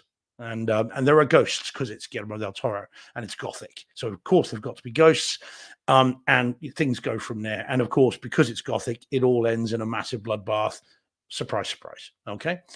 So the movie's great. This is my second time of seeing it. I saw it at home on the Blu-ray when it came out, and I loved it. I remember thinking, this is everything you want from a Gothic horror with romance. And then this time then was my first time, obviously, in 4K and in DTSX. Now, again, I have to say the subs are still not fixed, so there is still a sub issue. So I can't talk about the base entirely, but we'll get to that. Now, in terms of the video, it looks fantastic. You can tell this is a 4K original camera negative remaster. It's beautiful in every way. You talk about black levels, Deej. This has the inkiest Stygian black levels of just about anything you could want, but you've also then got snow and the bright whites of the snow. You've got the deep red. The building itself is on a mine that is slowly sinking. The house is sinking, and it's red clay, and of course the clay looks like blood. So you've got the deep red of that as well. All of the period costumes have so much money must have been spent on them. So every stitch and weave and frayed edge is clear as day. Funeral outfits have got velvet black, which shimmer and shine. And you can see even from that picture there, those that are watching on YouTube, the amount of detail in just the house itself. So I don't think I'm pretty sure I've used Stygian before, Paul. I don't know, maybe not. And what you can't see from that it's a moving menu, but what you can't see is there are leaves and snow falling through the roof, which is open, and all of that is clear as anything. It's a gorgeous transfer. And when the CGI kicks in, and it does, as I say, there are ghosts in this. It's not a spoiler because it's right from the very beginning. They look as threatening and as icky and horrible and straight up kind of freaky and frightening as they're intended to be. And of course, if you've seen Pan's Labyrinth and you've seen, even things like Nightmare Alley and movies like that, that Guillermo del Toro has got an incredible imagination and he can produce images like no one else. And then this is very much in his wheelhouse. So it looks fantastic. Now, the other thing then, Deej, is the sound. Now, as I said, I'm 50% down on my bass levels. So wow. I'm not getting the full bass sub, but I don't think it drops 50, but yeah. No, well, it just feels like that to me because of the separation. Everything is front heavy now. It doesn't feel as moved across the room. It doesn't fill the room like it did yet. Hopefully it's fixing. Now, this is a very interesting DTSX mix because I don't know about you, DJ, tell me what you think. Whenever I hear DTSX mentioned, and every time other than this that I've experienced it, I always think of DTSX as a very bombastic soundtrack. If they've Yeah. gone that extra mile, if they've decided to go with that, it's gonna be room rearranging, massive explosions, boom, crash, Yeah. all that kind of stuff. Jurassic Park, the recent one, The Fallen latest Kingdom, one. and Yep. then I think it was Fallen Kingdom, wasn't it? I think it was. Yeah, because the That disc one, had DTSX and Kaleidoscape had the Atmos. yeah, because you And compared them, didn't you? And Yep. then also things like Bad Boys, for life, and all those sorts of the Sony DTSX discs that they tampered with. They for a run while. their not just the bass, but supposedly, I mean, the feel is that they run the overheads are hotter. They purposely they're not. You wouldn't consider they're not called hotter because that's the way it's mastered, but they give more effect up there. They give a little more volume to the overheads. They give a little little more bass to give it a bigger feel. And it's literally just to separate the two, because you could do the exact set. You could mass. It's not like DTSX is more capable. In actuality, when it first came out, it's actually less capable than Atmos. You actually they had to come out with DTSX Pro to even approach what Atmos is capable of. So they're both capable of the same thing. But yes, absolutely. When you see DTSX, it's like a stamp, like this is going to be dynamic as heck. Yeah. So this is quite, and that's everything. Now this is a very unique DTSX track, in as much as whilst there are some deep bass moments, although I think they're fairly few and far between. There are some, and I could feel it even with the one sub in the floor. I could feel it in my feet, even with just one going, alone two. Yeah. But even with that, so there are some of those. There is a couple of occasions where the ghosts screech very loudly. It's a kind of a jump scare moment, but otherwise, this soundtrack is alive with subtleties. And what I mean by that is this: the house itself is moving, as in sinking, and it's very old and it's falling apart. And what you get then is, throughout this film, quite apart from little moths that are fluttering around, quite apart from ghostly goings on in the rears, you've also got the house is creaking and groaning, and at times feels like it's got a heartbeat, and I'm sure that's deliberate. And it moves around the room as if you had a joystick and you were moving the sound yourself, and it just it floats. It hovers, it moves around, and it's very deliberate. It's clearly ghostly, it's supposed to be kind of there's something creaking and flying around, and it's so evocative. You can follow the noise as it goes. So you can follow it go from the front right, up the side walls, up and over the top, back to the front, back to the rear left, across the back of the screen. It's really, really good and very effective, and the kind of thing where you're thinking, is that in the room, is that outside, is someone walking around upstairs, it's really very well done. So this is that Dominion. Thanks, Jordan. Sorry, Jurassic Park Dominion, that's the one, not Fallen Kingdom, that was the one before. And so what I like about this is a DTS track where the detail is in the subtlety, not just in the bombast. It's not just bang, crash, guns. This is a movie about atmosphere. DTSX producing atmosphere. There we go. Look at that. There's one for the poster. Yeah, what are they on? That's what this is about. And this film is exceptional anyway, but the 4K video and audio really accentuates it. And it's quite a nice, but just go back to the video briefly. I meant to say, there is, near the beginning of the film, there is a sequence where Tom Hiddleston meets our rich heiress, and there's a mid shot of their hand. He holds out his hand. She takes his hand. It's a mid shot, not a close up. And the detail is so strong on it that you can see every single line on the palm of his hand. You can see like the little indentations on his palm. You could basically see his fingerprints. And this is in a medium shot. It's 185, by the way, so it fills your screen anyway. But you can see that level of detail. Wow. It's fantastic, and I recommend this, DJ. I mean, the problem is, again, I think was it Travis who said in the chat? Someone was saying in the chat, it's not on Kaleidoscape. It's on Kaleidoscape in HD, but it has DTSX. Yeah. But definitely this is one of the things, like I'm in the market right now, like I said on the show before, like looking to get another media player for the new place for stuff like this. Like Yeah. Travis said, like he's Well, going to get quite. his UHD player going. Yeah. I'll And get either as a PD or a Zune or something, whatever it is, to get so yeah. I can just have everything at the ready.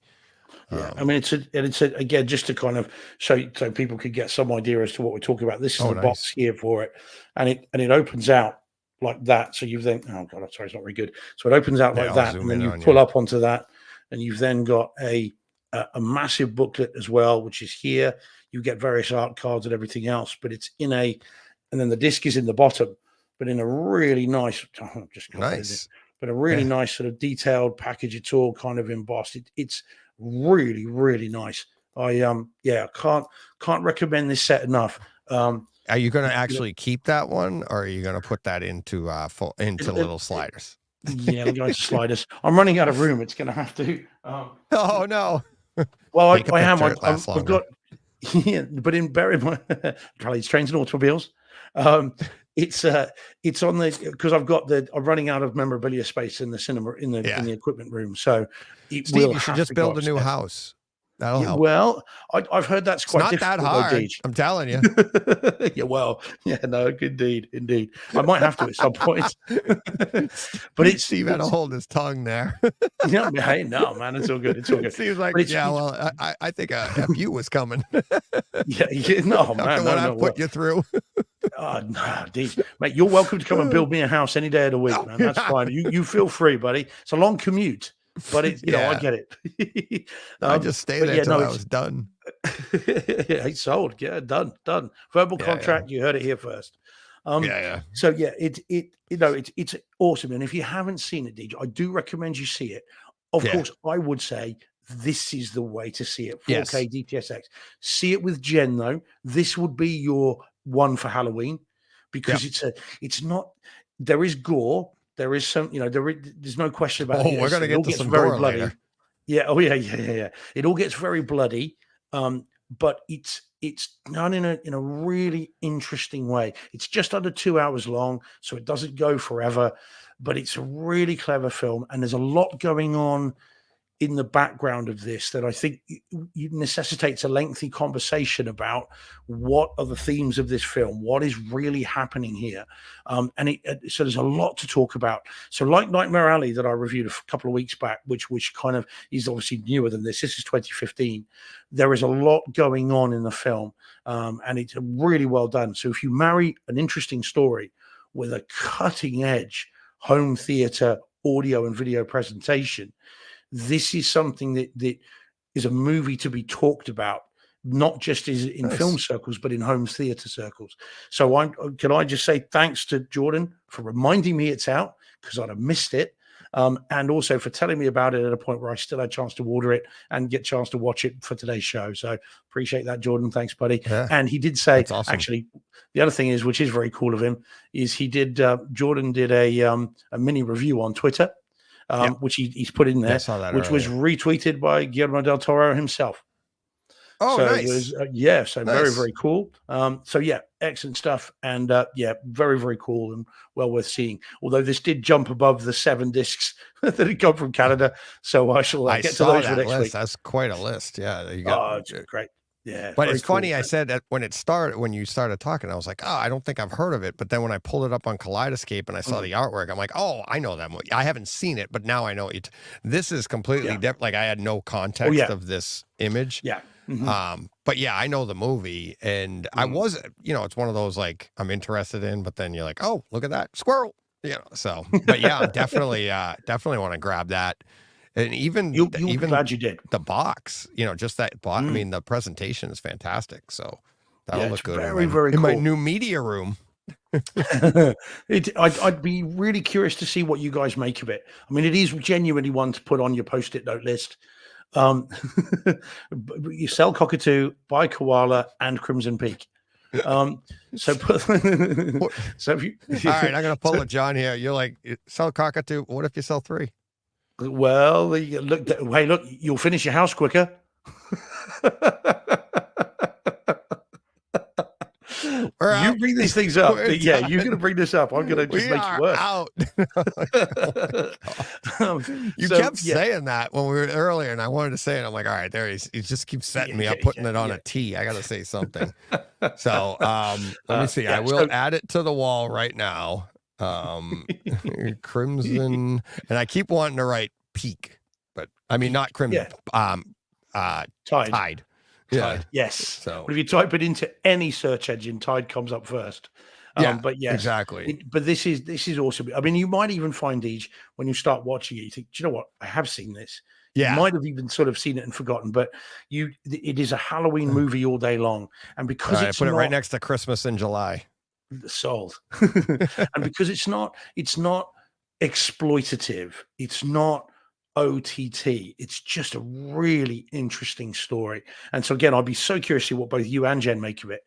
And frankly, Meg and Greg as well. I mean, if they, because again, I'm curious to see how partners will view this, because I think each of you kind of approach it from a different way. There's a power struggle going on in the movie, cool, but it's not the power struggle you might think it is. And so it's a really interesting discussion to be had after this. Other than, cool, did you see that? Well, so that's my wheelhouse. Yeah, that's my wheelhouse. Did you see that? So it's very, Did you very hear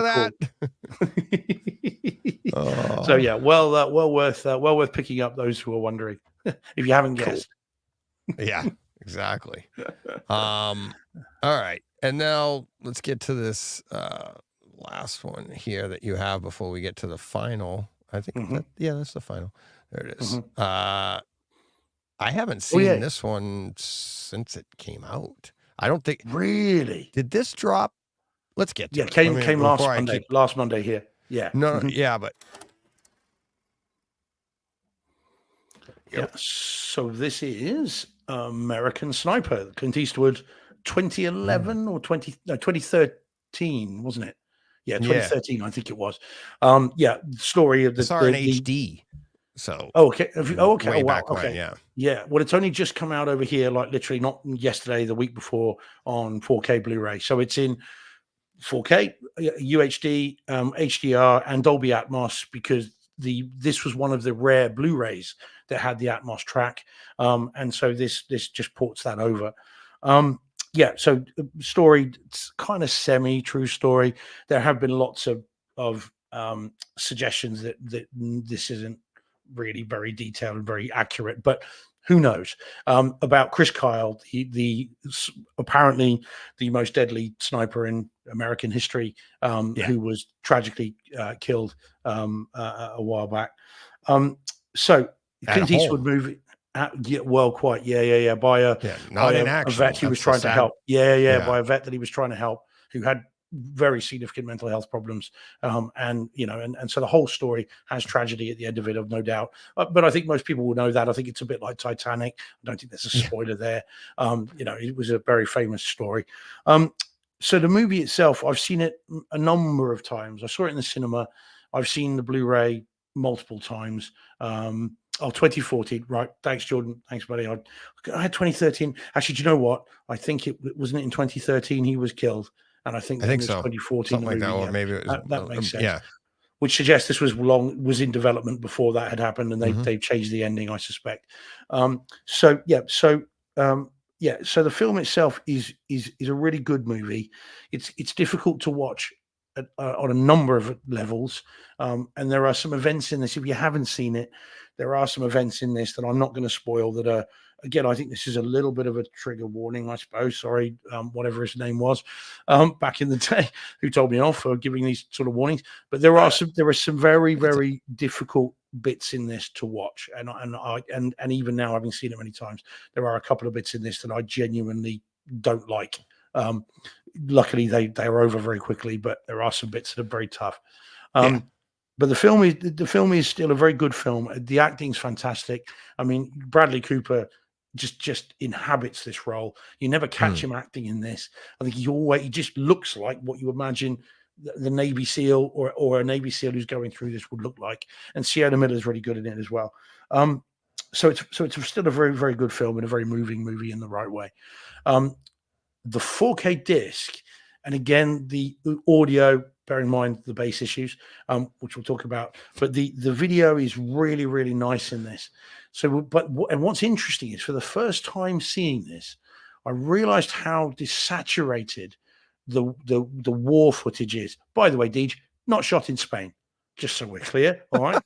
This was shot in Jordan, I think it was, right? And it looks a lot more like bloody Afghanistan and Iraq than flipping anything in the Covenant. But anyway, not going to let it go. I'm not letting it go. Not let it go. So remind me never to piss you off. Yeah, you are. Yeah, my students get annoyed at me remembering stuff from weeks before. Anyway, they just once it's in there, it won't leave. I'm sorry I left the crust on the sandwich, Steve. Yeah, well, yeah. That's it. 10, 20 years later. So what's interesting about the video on this is you get all the there was a significant appreciable difference in detail levels. It's much sharper than the Blu-ray, so they've really spent some time on it. But I've never really noticed before how desaturated all the war footage is. So when he's supposed to be in Afghanistan, or I think it's Iraq, actually, forgive me, when he's in Iraq, it's all very desaturated and it's almost monochromatic. And I never really noticed that before, but in this, it really leaps off. But the details are fantastic. It looks great. The little marks on his rifle, the little dents and scuffs on his uniform and all that sort of stuff all stands out, looks fantastic. Excuse me. That's okay. Sorry, mate. God, dear. Don't worry about it. So it all looks great. Now the audio is something that a lot of people will tell you this is reference Atmos. And I say a lot of people because that's what the reviews say and all the rest of it. Sorry, done a quick cough. But yeah, so that's what they say. What are they? Yeah, okay. Go ahead. What are they referring to? Reference? Well, talking about the soundtrack generally, and I think it may have won an Oscar actually for sound design. So there's some support for that. But I've never quite been one to go, whilst it might be reference, it's not demo worthy for me. This is not one I'd pull off my shelf and go, check this out, because it's not, I don't think, an overly bombastic mix, is that word again. I think it's evocative, it's good, it's enveloping, but it never gets into Private Ryan territory. It never gets into the what was that, 13 Hours, Secret Soldiers of Benghazi, that one never gets into that territory in terms of war movies. 13 Hours, 13 hours. Yeah, that was insane. So never, or Black Hawk Down or any one of those 4K Atmos discs that we've got that all sound awesome. But those, if I remember right, this was all like you said, the video was desaturated because it's all like flashback. So I feel like the audio, and again, it's been probably 10 years since I've seen it, right? Yeah. So I feel like the audio was we didn't have Atmos when I saw it before, but I felt like that was also desaturated, and that's part of the movie. So maybe I mean, that might very well be why it won an Oscar for it, because of the way they controlled it in the storytelling. Right. Yeah. Yeah. And it may well be. That's a great way to put it. It might be reference, but it's definitely not demo. Yeah, exactly that. Because what sequences are in there that are really enveloping and very quick anyway. So unless you've got your kaleidoscope ready, you're not going to get up and go, right, let me play you a really good 30 seconds. Because I've got to go back and change the disc again. Time you get back to your seat and sit down, you've missed it. So, I mean, there is a nice scene at the beginning where he is doing sniper training and he's shooting on a firing range. And you do get the nice little ping noises hitting the targets. And because the camera's moving, that's all moving as well. And you can track it across the back wall. So the camera's pointing at him firing, and you can hear the little ting, ting as it's hitting the target, and that moves around the room. So that, it's nice. There's a tank bit, which is quite bassy as it sort of rolls towards the camera and all this sort of stuff. But it's not showy, I don't think. Not enough to make it above all those. If someone's going to say, show me a war movie, you're going to go to the 4K discs of Ryan of Black Hawk Down, of the 13 hours, even in terms of 4K, you'd go with those, I would say, before you go with this. Even then, I know I'm missing a load of others as well. Oh yeah, which is but those wildly are annoying me. actually the real ones. Like all of those, the ones we're listing. I mean, you have what was it, Fury? But that's a Yeah. story, right? That's Yeah, not a yeah, real, great. not something that really happened, but it's a great track. It's a demo movie for sound. But the ones you're mentioning are like true stories retold by Hollywood with great, like my wife loves Black Hawk Down. Absolutely loves that movie. Another one, Actually, that one, Apocalypse Now, she loves that one too. Oh, yeah. That's another war movie that's really good. Well, also, not, I was going to say Heartbreak Ridge. It's not Heartbreak Ridge. What's the one with Andrew Garfield? Mel Gibson directed it. Hacksaw Ridge. Hacksaw Ridge. That's another Heartbreak 4K. Ridge wasn't the same. Yeah, great film. Love Heartbreak Great Ridge. film. Another but Eastwood it's not, film. Yeah, another Eastwood film, but not exactly a home theater movie. No, but that's yes, not true. Although endlessly quotable. Yeah. But yeah, so Hacksaw Ridge is another one where you have some incredible demo scenes in that movie. That's got a half and half a film, one half drama, one half balls to the wall war movie. And so those are the films I go to before I went to this in terms of demoing those kinds of scenes. But that does not mean it's not very good. One thing that is interesting about this, and I don't know if anyone in the chat can answer this, I didn't Google it because I thought, well, I'll bring this to the podcast, to the assembled group, and see if anyone can answer it. This movie was famous for a scene between Bradley Cooper and Sienna Miller when they are supposed to be nursing a baby, their baby, obviously not someone else's. And it was famous because the baby is clearly a plastic doll. I mean, not even, just not real at all. And it became a joke, and it was lampooned. I mean, I thought it was funny in the theaters, funny when I saw it since. And even, on Hollywood Babylon, again, Kevin Smith and Ralph Garman played it as a kind of stuff that should not be. I won't use the actual word, stuff that should not be, and joked about it and poked fun at it. However, in this version, and I haven't gone back to the Blu-ray because I didn't, they've CGI'd the baby. Real baby. Wow. Where you now get hands moving, you get the baby's cheeks moving in and out, and if you look closely in 4K, you can see it's CG. Clearly, it's CG. But they've done it, and it's been famous fixed. Superhero mustache. Yeah. Not Better quite than like that. Yeah. Oh, yeah. So, but it does stand out. But it's interesting because it was blatant. And what I'm trying to work out is whether that's for the 4K version or whether there's been a new Blu-ray version where they've done it. Because certainly the versions I had at home, they hadn't fixed it. But they've definitely done it now, and I'm just curious as to whether it's for this version or or what. But it's so I was just curious. So if anyone knows, let me know. But yeah, it has been digitally altered, 100%. Jar Jar Binks doesn't wander in. They haven't quite gone that far, but they have done some digital alterations to it.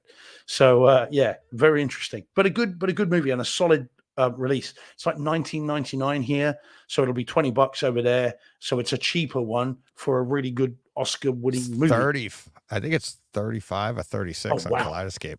On Kaleidoscape, Goodness. That's going to be 4K though, UHD. Sure. Oh yeah, 4K, Atmos, whole thing. Okay, so it's a lot of money for that. Yeah, but it would be interesting to know if that one's been digitally altered, because then you'd know whether it's a newer probably version. the same one. It's the 4K, and I'm sure it has.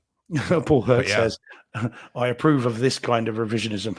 Yeah, exactly. It's not revision. It's like they really should go back in Jaws and take the marker eyeball out too, but they don't.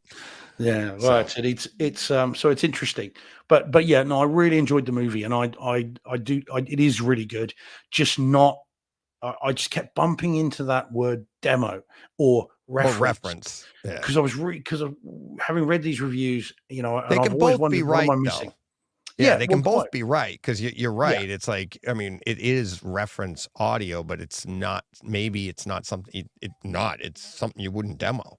Kind of like, I mean, for almost the same. It's also difficult material, but it's like saying Schindler's List for cinematography. Like, watch this. Look at the contrast because it's black and white, but then you got the red here, and watch how like look at the depth of it. I'm like, no, that's not the material. That's not the idea. It's it's part of the story, and that's why it gets the, why it got the Oscar for sound because of the way they manipulated it. But it's not something you got to sit through the whole movie to enjoy how great it is. It's not a demo scene. Yeah, it's not showy in that way. Anyone, by the way, that wants to know, I mean, this is based on a book by Chris Kyle and a couple of others. But if anyone wants to know some Chris Kyle stories, I read a book years ago by someone called Brandon Webb, I think it was, Life in the Red Circle. And he was a team member of Chris Kyle.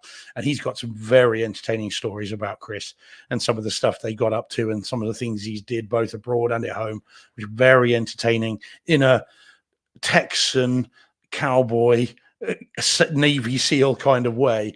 So if you get a chance to read that, it's well worth it because he clearly was a legend in many ways. So yeah, worth having a read if you get around to it. Cool. Okay. All right.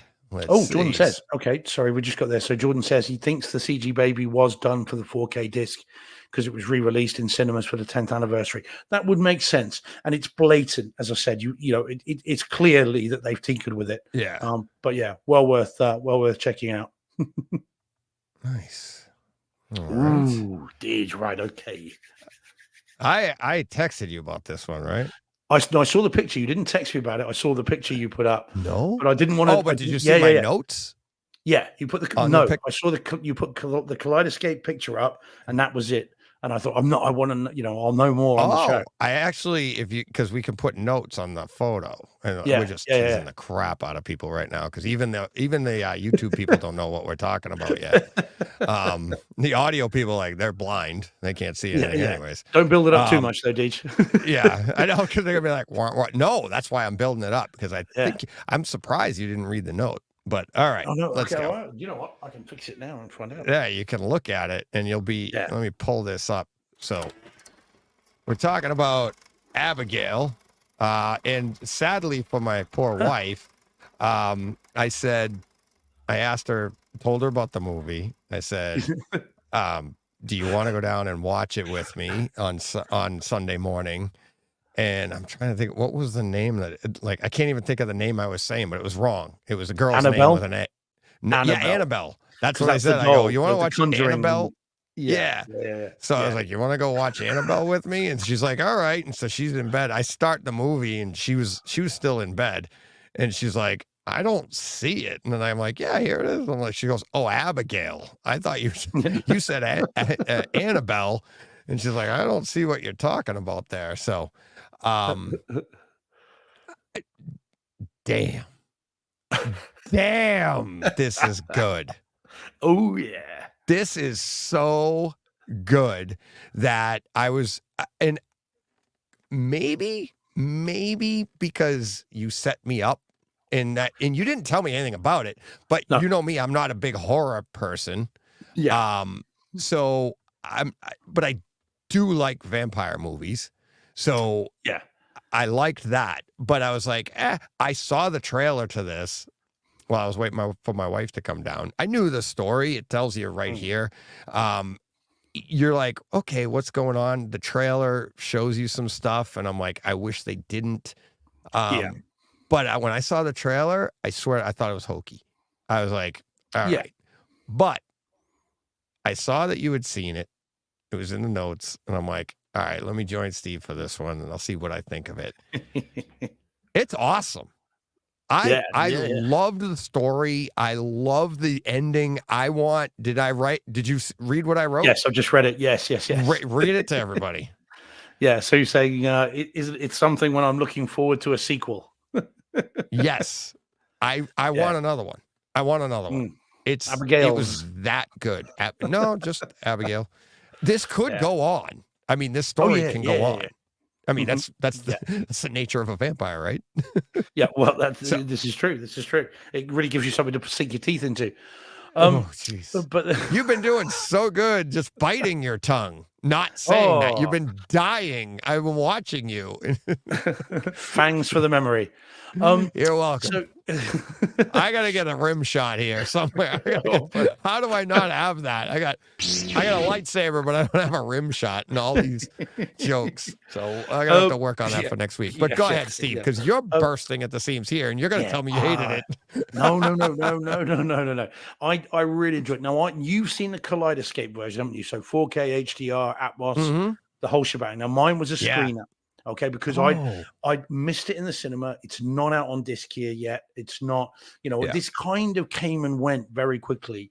And I think, Deej, the name of this movie has done it a disservice, because I think for the exact reason you walked into, which is there was a film not long ago, and there's been a couple of them, called Annabelle, which is in the Conjuring universe about a creepy doll, which are not great.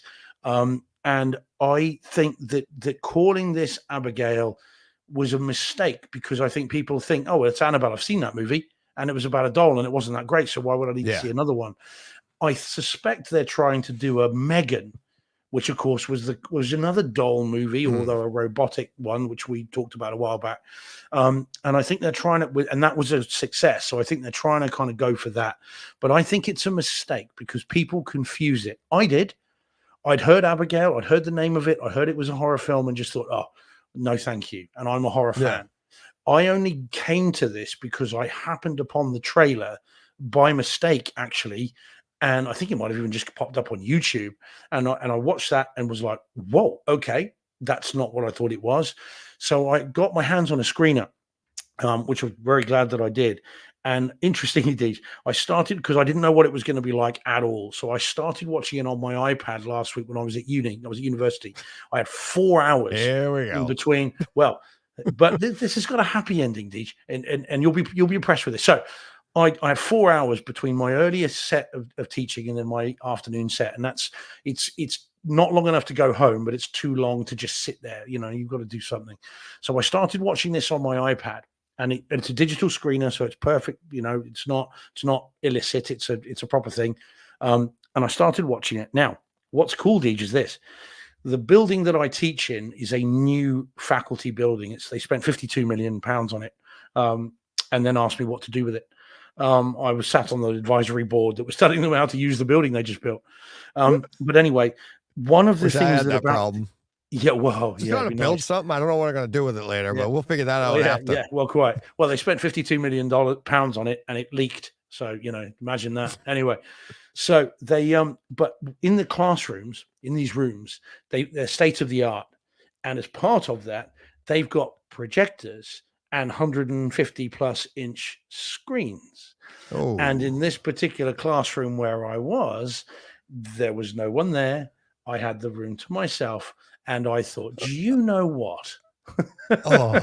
Why now? Because they're state of the art as well. There are separate outs for everything. So there's HDMI outs and there's USB outs. Everything's there, and it's all pluggable in. So iPad, HDMI, which I carry with me wherever I go, into the iPad, into the thing. Turn out the lights. Make sure I put some cover across the window so no one walking past can see what I'm watching, and then on it went. Now, it's only that now they've got stereo speakers, quite large ones, but they're only stereo speakers, but that'll do. And on it went, and I watched the whole thing on a projector screen 150 inches wide. And it was great fun. Absolutely awesome. Luckily there was no teaching going on in the rooms either side, because I can imagine people wondering, what's going on, and then the noise would be laughing my head off as it played. It was good, and I enjoyed it so much I then watched it in Cinema George when I got home. I watched it properly, in there, because with having it properly calibrated and everything else in a darkened room. So no, it's great. I loved it. It's very, very fun.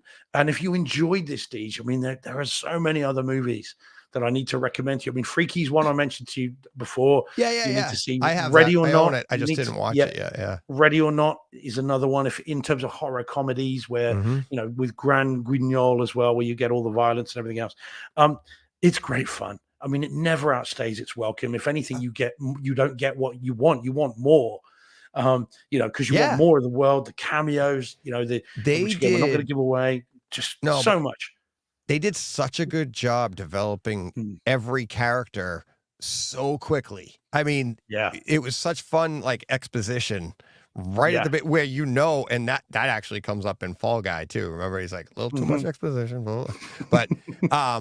But the way they did this in this, like you cared about every character in a certain way.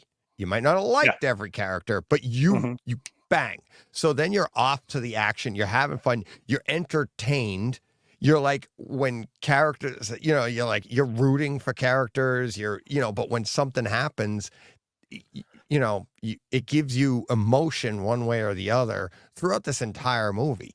And then the comedy was like, I mean, that one character that's like Lenny, like he's just not there. And it's so great. Like it was just so great. It's like you loved him too. You're like, oh my God, this is. But even the little girl here, the entire thing, and then again, like I said about Fall Guy, the message at the end of this, I thought was fantastic. I thought it was like there's actually a message here, right? Yeah. And in this, I don't want to say dumb, but this horror movie that you're like, you'd think it's just a throwaway. Pay attention. There's a great message there as well. Yeah, there was redemption here. Yes, absolutely. Yeah. But home theater wise, I wouldn't say the audio is not Evil Dead Rise. Certainly not. No. It's not as good as that. It's good. It's very good. But the 4K HDR for the gore in this is unreal. It's Steve, you are going to absolutely love this because now this is the way, like, the way blood should be done, right? Like the way there's just so much gore in this.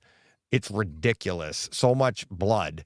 And it was just so much fun. And every time it happened, the black levels are beautiful, which goes right into those reds in the contrast that you're getting with it's high contrast because it's wet, but it's fantastic.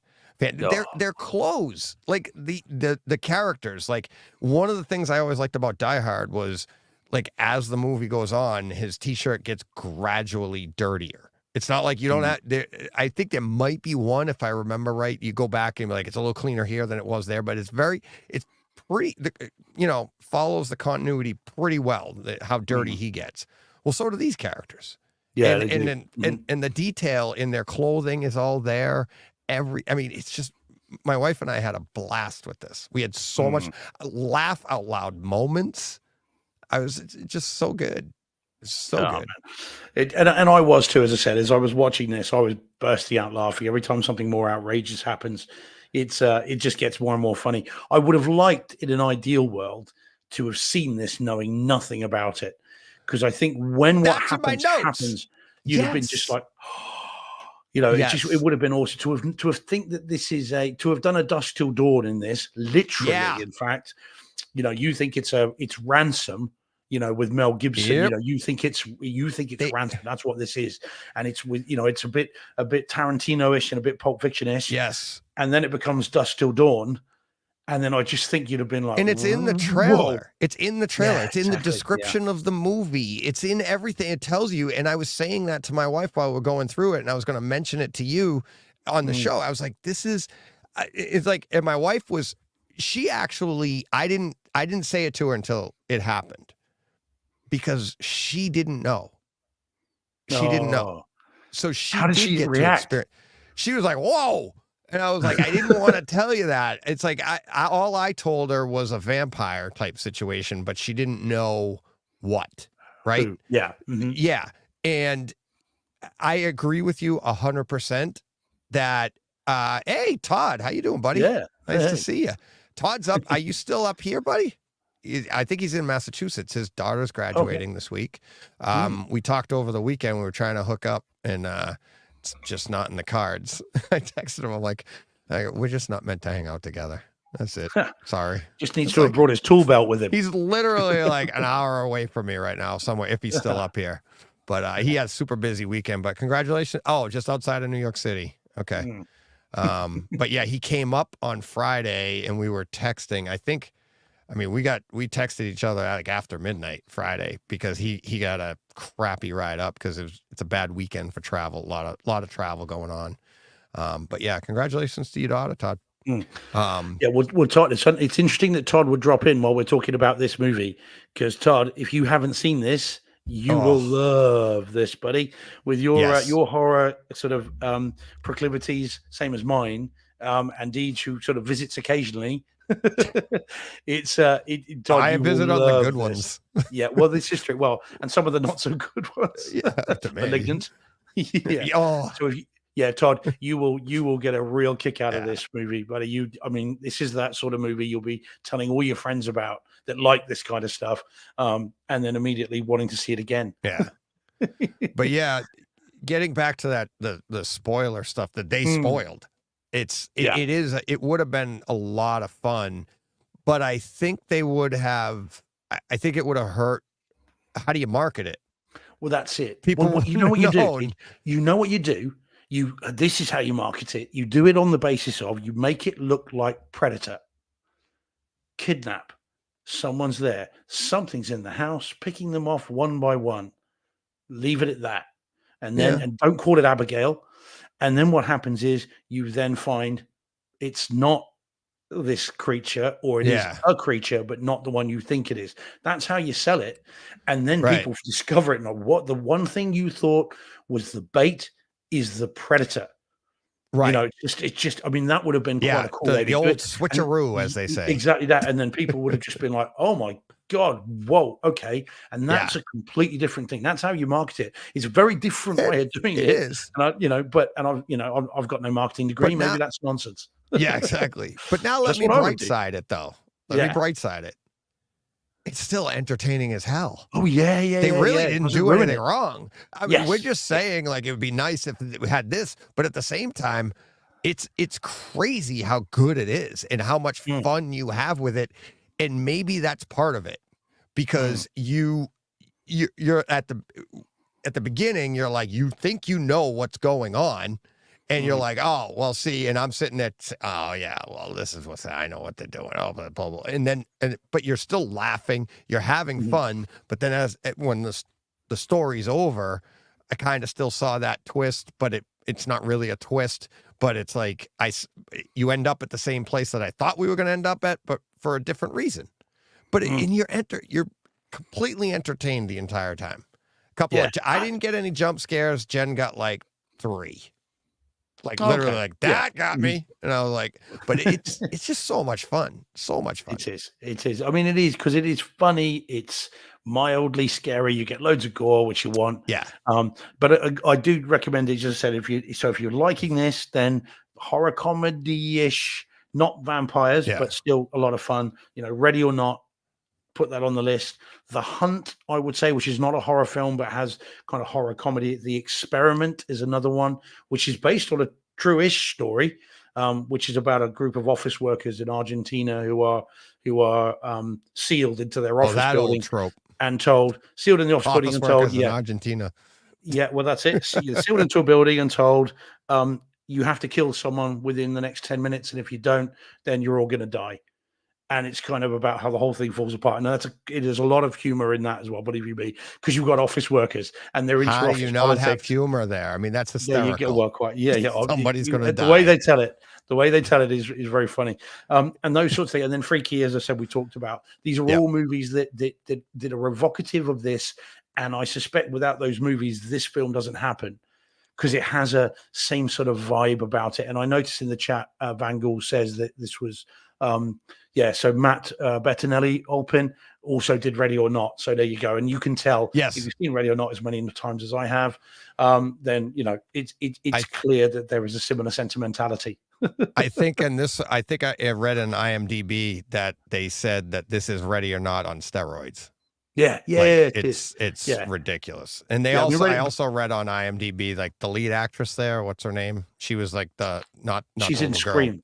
She's in Scream. Yeah, she's in Scream, but she goes, I've been in some horror movies, and she goes, this is the bloodiest movie I've been in. And then she goes, she ends it with, we have blood cannons. enough said. Like blood cannons. Yeah, well, Yeah. yeah, I'm not surprised, So but good. so good. So I can't wait for the disc. I mean, this is a day one buy for me. I'll counting the minutes. Yeah. So yeah, it's great. Very, very good. I'll be happy Some to great stuff revisit this it week. with you. Yeah, Yeah. yeah, man. There's been some great stuff this week. No stinkers at all. Even the Beekeeper, I didn't hate. Yeah, So, well, all right. It's always going to be one. It's always going to be one. So. So, all right. Look at us, right on time. Smooth. Yeah, smooth. We are going to chat for a little bit about some spoiler stuff, so I want to get to that. Yeah. But yeah, thank you everybody in the chat. Todd, thanks for popping in. Everybody. Oh, lost Deej. He's gone. There we go. To answer your question about Abigale, I'll fill in whilst we wait for Deej. I think he's decided he's got to midnight and decided he's going. Exactly. I hope so. What happened there? I don't know, man. That was I just thought maybe a little girl kind of came out from nowhere and just kind of grabbed you. Exactly. I was like, how long was I gone? I'm like, I'm like just sitting there talking. I was like, damn. Yeah, it's Steve's world now. It's always You're gone been for like Travis. 10 seconds. And it's like Steve's taking over. Yeah, exactly. I think Steve dropped me because he does have the power to do that. Yeah, well, yeah. Vanguard, don't know is the answer. I think it's still a little early days yet, but the fact that it's on Kaleidoscope in 4K hopefully says we will get it. Did you see what Todd said? Did you already mention that? Driving, voice texting, just made the buy on Kaleidoscope. Good man. Todd, as soon as you get home, turn on that giant, washer dryer sub you've got. And then just watch watch the world fly. It's so much fun. You're gonna love it. I know you will, because we've got definitely the same horror sensibilities. So definitely recommend that. Okay. Oh, Jordan says no 4K disc announced for Abigail yet. Somewhere in the world they'll do it. I'm sure it'll. And wherever it is, we'll pick it up. Jordan, I'll buy it when it comes out. There you go. Sorry, I pressed the wrong one. So there we go. Can't wait. So yeah. All righty. Great week. Can't wait for next week. Next week's Takeover Tuesdays, listeners' comments. So email me, DJ at DJ at brightside@hometheater.com. You can reach me there. Get your comments in. Probably by the weekend, I'll record sometime this weekend. So if you get in before then, and it's good, I'm just kidding. They're all good, actually. Some of them get redundant or they're just like hellos, so I don't put those in. But all right. Thanks, everybody. Have a great week. Steve, thank you very much. John, thank you very much. Thank you to both of you. The show wouldn't be going, as I told both of you today. The show wouldn't be still going if it wasn't for you two. So thanks for all of that support, Steve and John. Really appreciate it. Listeners, thanks for driving me to sit down here every day. And till next time, what do you got to do? Go push play. What he said. That's right.